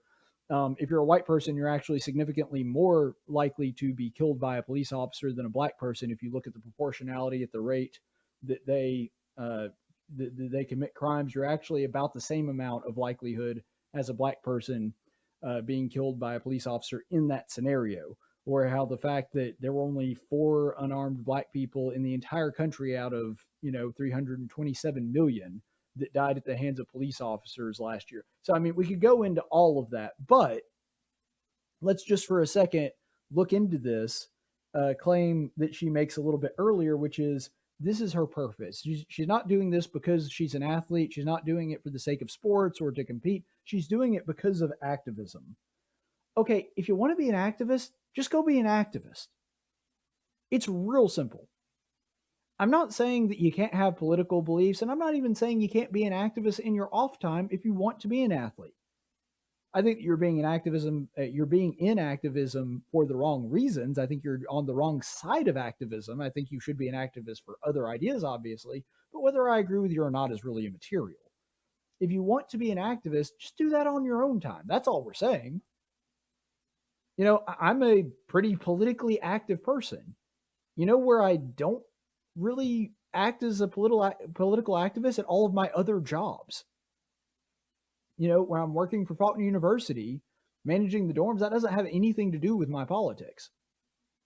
And I don't use that as a venue to further my political desires. And so this is the same thing that we're talking about here. If you want to be an activist, either go off and be a professional activist and quit the sports thing, or you also have the option, because this is a free country, do your activism when you're not acting as an athlete, as a representative for the United States of America.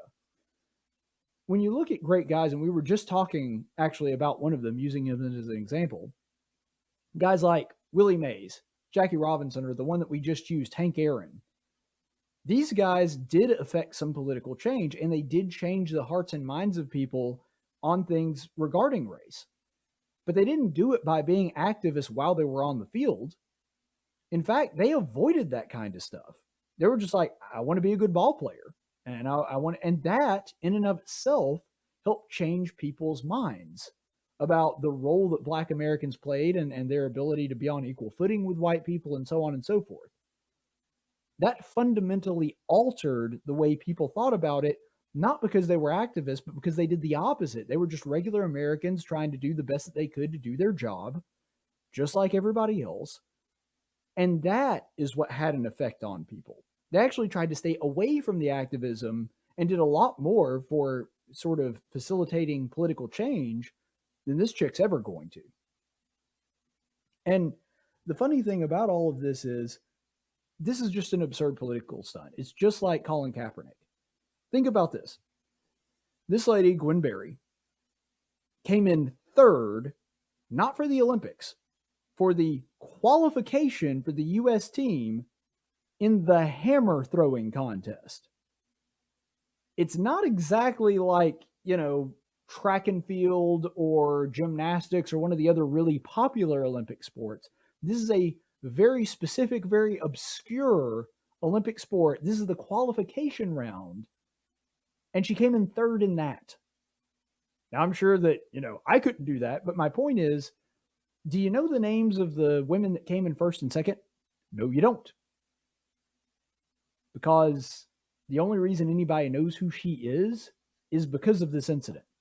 See, she realized that she could get way more publicity being an activist than she could being an athlete because she's not good enough to compete on that stage. Now, maybe, between now and then she trains and wins a gold medal in the Olympics. Okay, great. It's still hammer throwing, but, it's something. It's still an accomplishment. But my point in all of that is this is nothing but a publicity stunt. She's doing it to get attention in the same way that Colin Kaepernick was a mediocre backup NFL quarterback that had the job, about a season before he started his activism, had his job taken from him by another mediocre backup quarterback. I mean, the guy just wasn't putting up good numbers. And the same thing is true here. They can't make it as like, you're never going to be, at least it seems from her level, you're never going to be a Kerry Shrug or a Michael Phelps or somebody like that. And so the only way that you can actually get into the limelight and get some publicity is if you do something dumb and ridiculous like this to make headlines. And that's exactly what Colin Kaepernick did. It's exactly what she's doing right now. But what is unfortunate about this is that the White House is now defending this insanity. This is Biden's press secretary, Jen Psaki. And Gwen Berry, who hopes to represent the United States as an Olympian on the hammer throwing events, won a bronze medal at the trials, and then she turned her back on the flag while the anthem played. Does President Biden think that is appropriate behavior for someone who hopes to represent Team USA? Well, Peter, I haven't spoken to the president specifically about this, but I know he's incredibly proud to be an American and has great respect for the anthem and all that it represents, especially for our men and women serving in uniform all around the world. He would also say, of course, that part of that pride in our country means recognizing there are moments where we are, as a country, haven't lived up to our highest ideals. And it means respecting the right of people granted to them in the Constitution to peacefully protest. Do you notice in all of that Jen Psaki has this annoying habit of completely not answering the question that she was asked? And I know a lot of press secretaries do this. Kayleigh McEnany did this from time to time. But it does annoy me that he asked a very specific question there.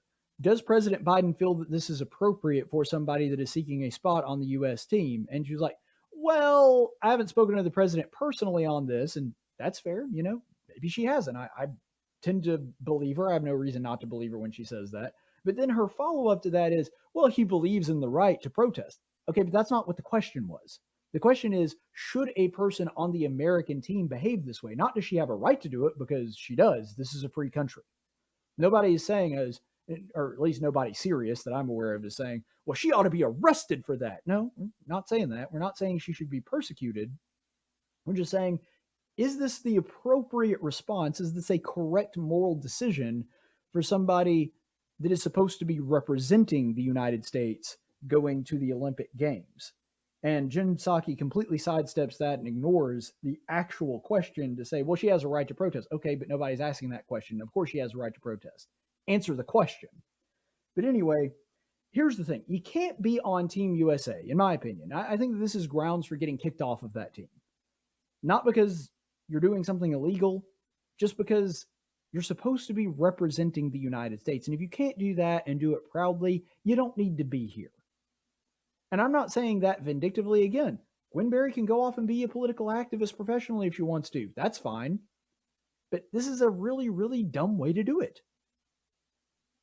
And you don't disrespect America when you're on Team America. That would be like, I'm an Auburn grad. That would be like somebody goes to Auburn, tours the campus, checks it out, gets to talk to the coaches and everything, signs a deal and winds up going to and committing to Auburn, becomes a student there, gets on the football team, all of this stuff. And then right after the first game, he protests War Eagle. Dude, you knew what you were getting into when you signed up for it. You are a representative of the university when you go onto a stage like that and play football for Auburn University. You can't do that and be simultaneously against the traditions of Auburn University. Like, it's not as though you were coerced into this. You chose this. And you don't get to choose it and then crap all over it when you get there and expect, well, I don't see what I did wrong. I don't see why everybody's making a big deal about it. Because you're a representative of that organization. And when you're going to represent America at the Olympics, you should be respectful of your own country. You should be proud to be from your own country. If you don't, then you shouldn't be representing it. If you're like, well, America's, like she said in a different quote, if you're saying that America disrespects black people, so I disrespected America, and America doesn't really hold up to what it's supposed to do, like Jen Psaki would say, okay, well, if you believe that, don't represent America. If it's not worth representing, you shouldn't want to be on the team in the first place. Pick one or the other. But see, she wants to have her cake and eat it too. She wants to have this stage that she can compete on, but also I don't actually want to represent the thing that I'm supposed to be representing. You don't get to do that. You pick one or the other. And as dumb as what Colin Kaepernick did, at least Colin Kaepernick wasn't playing for Team USA in the NFL. He was playing for the San Francisco 49ers. And so, yeah, his activism was dumb and misguided, and I think that he's wrong for doing it. But at the same time, at least it wasn't something that was directly contradictory to the team that he was representing on that stage. That's exactly what's happening with Gwen Berry. So you have to make that decision. Either America is worth representing, it is worth carrying the flag proudly on your shoulder into that arena to represent the United States of America, or it's not. You can't have your cake and eat it too. Pick one or the other. All right, so let's go to the chaplain's report. In 1775, the Continental Congress created the Chaplain Corps. Under the command of General George Washington, each soldier was required to attend worship service every Sunday. While other armies advanced on their feet, Washington's troops advanced on their knees. It's time for the Chaplain's Report with Caleb Colquitt on tactics. For our chaplain's report today, we're going to be taking a quick break from our series on 1 Samuel to talk about what it means to really be a nation under God. That was kind of the theme of our entire show this day, and since it is Independence Day, we're going to talk a little bit about that in our chaplain's report as well. The context you really need to understand to really grasp the full gravity of this verse is to understand that this was a psalm by King David. So Psalm 9 is a Psalm of David. That's actually included in the biblical tradition. So King David wrote this, and remember, David himself is a king, somebody that had some firsthand knowledge of a kingdom and how it's run and sort of the weight of the crown, that kind of thing. And so when you understand that and when you really comprehend how important that was to him and something that he would have had intimate knowledge on, I think that this psalm makes even a little bit more impact. So let's go ahead and look at Psalm 9, verses 15 through 16, where it states, "The nations have sunk down into the pit which they have made, in the net which they hid. in their own foot, their own foot has been caught. The Lord has made himself known. He has executed judgment. A wicked one is ensnared in the work of his own hands. So, what this verse is talking about is that God does judge nations, but he does it in kind of an indirect way. Because you'll notice that what the passage is talking about there is when God does judge a nation, like Israel, like he's doing here, or rather, I think this verse particularly is talking about God judging other nations, nations that are enemies of Israel. He's saying they've sunk down into the pit which they've made, and the Lord has executed judgment and ensnared them in the work of his own hand. So, in other words, what he's saying here is when countries go awry, when they neglect God, when they ignore his principles, when they oppress the poor or use their power in evil ways that God wouldn't approve of, what they're actually doing is falling prey to the fruit of their own labor. You see, when they do bad things, the laws of nature, the same laws of nature that are talked about right here in the Declaration of Independence, come back to bite you in the keister. Because nature is set up in such a way that if you make immoral decisions, you will get the reaction from that coming back upon you. And so, while God definitely judges nations, I don't think it's always in the way that we think of. You know, we think of, oh, I do something wrong, God's going to send down a lightning bolt to strike me. Well, that's not usually how God punishes. I'm not saying he never does things like that, because that happens sometimes in the Old Testament. But usually, when something like that happens, it's because God has either taken away his hand of protection, in other words, taken away his protecting you from falling prey to the results of your own decisions, or it's because he's the one that set those natural processes in place in the first place. He's the one that directed the laws of nature and created the order. And when you start messing with that order, the order starts messing back. It's not like God is taking an active role here. It's more like the systems that he put in place long ago are starting to react to the way that you have abused and neglected them. It's the same way, like, if you just ignore the rule of gravity and you jump off a 50-story building, gravity doesn't really care that you ignored it or that you don't have any respect for it. You're going to wind up dying either way. Like, your faith or your belief in that has no bearing on what happens to you. And the same thing is happening here. He's saying these nations reject you. They've done all these evil things. Well, they're going to get theirs. And it's not even necessarily that God is directly going out of his way to create an event to punish them. It's that they're just going to, by merit of the things that they've done, face the consequences of their actions. It's kind of the Jeff Foxworthy's dad approach. There's an old Jeff Foxworthy routine in I think it's the Totally Committed album, where he said, my mom was always terrified. Jeff Foxworthy speaking here said, my mom was always terrified that something bad was going to happen to us. Like, we used to have this giant heavy box TV on top of like a TV tray. And my dad's philosophy was always like, let him drop it on his head a few times. He'll learn. Yeah, you want to stick a penny in the light socket? There you go. Try that out. Boy, that hurt, didn't it? Don't do that again. So, I mean, yeah, it's funny. But sometimes I think God kind of operates like that. Now, unlike the dad in Jeff Foxworthy's story, God does typically send prophets and warnings and that kind of thing to let them know, hey, the time to repent is now. You guys have done something and you've screwed up, so we got to reverse that. But what is being discussed and exemplified here in the psalm is that sometimes God takes the approach of, I'm not going out of my way to cause anything to hurt you. It's just the way that the laws of nature work that they're going to come back and they're going to visit upon you the things that you have done to other people. Like when his dad in this example says, you want to stick a penny in a light socket? Go ahead, do it. See what happens. God's kind of playing that same role there. It's that they go ahead and they do it. It's not, the dad didn't like turn the outlet on. The dad didn't make electricity shock him. He just let the son kind of play around and experiment himself. And when he made bad decisions, bad things happened to him.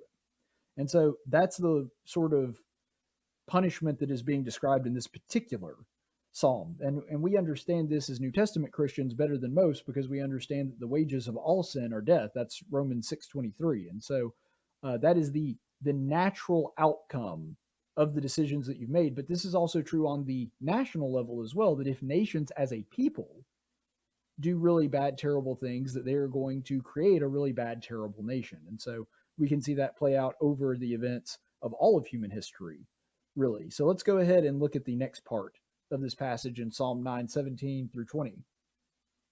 The wicked will return to Sheol, all the nations who forget God.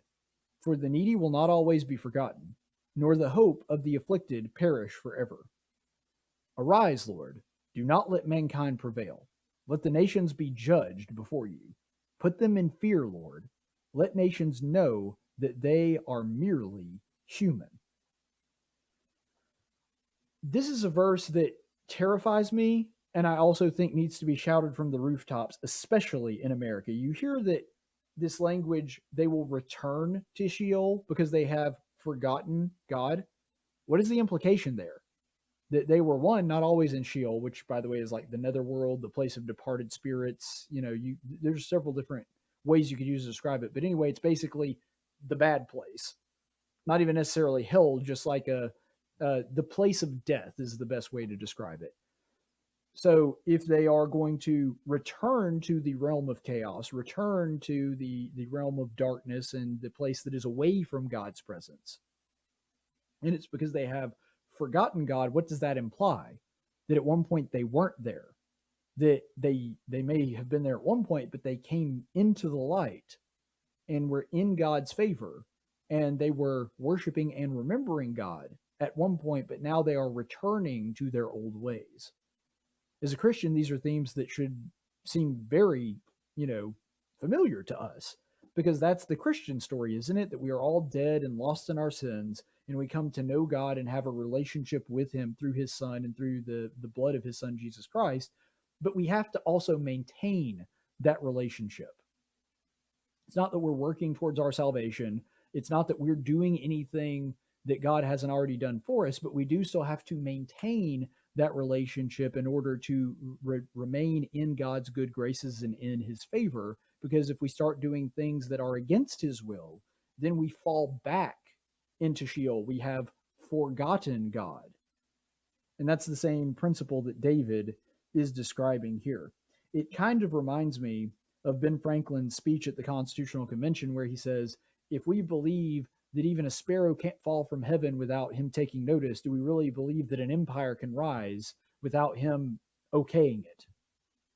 Do we really believe that we can build this without God? If we build it without God, we build in vain. That's what Ben Franklin, one of the least religious founders, said. And that's the same thing. Nations will only be good if they recognize God, acknowledge him, and treat people the way God would want that government to treat their people. And so that's exactly what Ben Franklin is talking about here. So the question, I guess, then becomes, what were these nations doing? Well, in this verse, it talks about them neglecting the needs of those that are poor, neglecting the needy. And that doesn't mean the government, that means the individuals. You see, God does judge on the national scale when we're talking about judging in the affairs of man. He judges us as individuals on a personal level. But on this side of eternity, before the great judgment at the end, where we'll all be judged as individuals, he also judges nations as a whole on the national stage. There's a certain level of whether or not we follow him that comes to fruition, and the proof kind of comes in the pudding on this side of eternity. Because you'll notice even the bad and evil wicked nations that he specifically uses to punish other nations like Babylon, like Assyria, he then turns around and punishes those evil nations too. And so they wind up receiving the fruit that they bore. They may be powerful and influential for a little while, but God quickly reminds them who is human and who is not. And that's the last part of that psalm where he says, remind them that they are merely human, they are not God. See, this rot, this sort of moral decay, when it happens on a personal and individual level, it manifests itself on the national stage when people aren't taking care of their neighbors, when they're not caring for the needy, the widows, the orphans, so on and so forth. Then on the national stage, that starts to manifest itself. You start seeing the results of that, because if they're neglecting people morally in that sense, they're probably neglecting a lot of their other morality, like, being honest and working really hard and that kind of thing. And when that stuff starts going awry, then nations start collapsing. And we've seen that throughout history as well. Every single nation in human history that fell believed themselves to be invulnerable. They believed that they couldn't fall. Egypt, Rome, Greece, Assyria, Babylon, the British Empire, all of them. They genuinely believed it can't happen here. And that's why when Americans say that, it scares me. Because I know for a fact, because I've studied history, all of those nations felt exactly the same way. And inevitably, most people don't even know those nations now. Most modern people know Britain, but it's not the empire it used to be. And most of them know Rome. But you get past that, the knowledge of those empires kind of goes by the wayside a lot of times. And so because of that, I think what David is calling for here is a big dose of humility for these nations to remember that they're just humans and God is God. And ultimately, they're going to be judged by him. And that's something that America could use a healthy dose of as well, because it scares me when people say it can't happen here. Oh, yes, it absolutely can. It absolutely can. In fact, it will some days. America will cease to exist. Now, we might last until Judgment Day. We might not last another 24 hours. I don't know. But the point is, America absolutely can collapse. It is totally possible that we will just be one more blip on the historical radar. That could happen. I hope it doesn't. I'm going to fight to make sure it doesn't. But it is a reality that very well could happen. And one day America will be destroyed one way or the other. It will cease to exist somehow. And God may judge us eternally on our own personal sins. And that's the most important judgment. But it's also important for us to remember, too, that since God is going to judge us nationally, we as a nation have to turn back to him. And I don't mean the government, because, again, I'm talking about on the individual level. When the individuals act immorally, the nation suffers. When individuals within the nation act in a moral way that brings glory to God's name, the nation prospers. That is the way that it has always worked. It's the way it works today. And so if we are going to, as America, continue to be the greatest nation in all of American history, there's only one way that we can do that. And that is to pray to God for forgiveness and to thank him for the things that he's done for us already, and to remember that ultimately, just like David said, we're just human. We're just another human nation. And because of that, if we don't have God at the center of what we do, if we do not build on that foundation, like Ben Franklin said, in a way that glorifies God, then we are building in vain. We might as well be building the Tower of Babel, and it's all going to come crashing down on our heads. America is a great country. But if we want to continue to be great, the only way we can do that is with God's help. Stay the course, friends. Thank you for listening to the Tactics Podcast. Tactics is a production of Not Ashamed Media. Any opinions expressed on this program are those of the host and do not necessarily reflect the opinions of our business partners or sponsors. Graphics by Jessica Dawson. Video production by Jackson Dean. Broadcast studio provided by Faulkner University. Location studio provided by Del Reyta Church of Christ. Copyright 2021.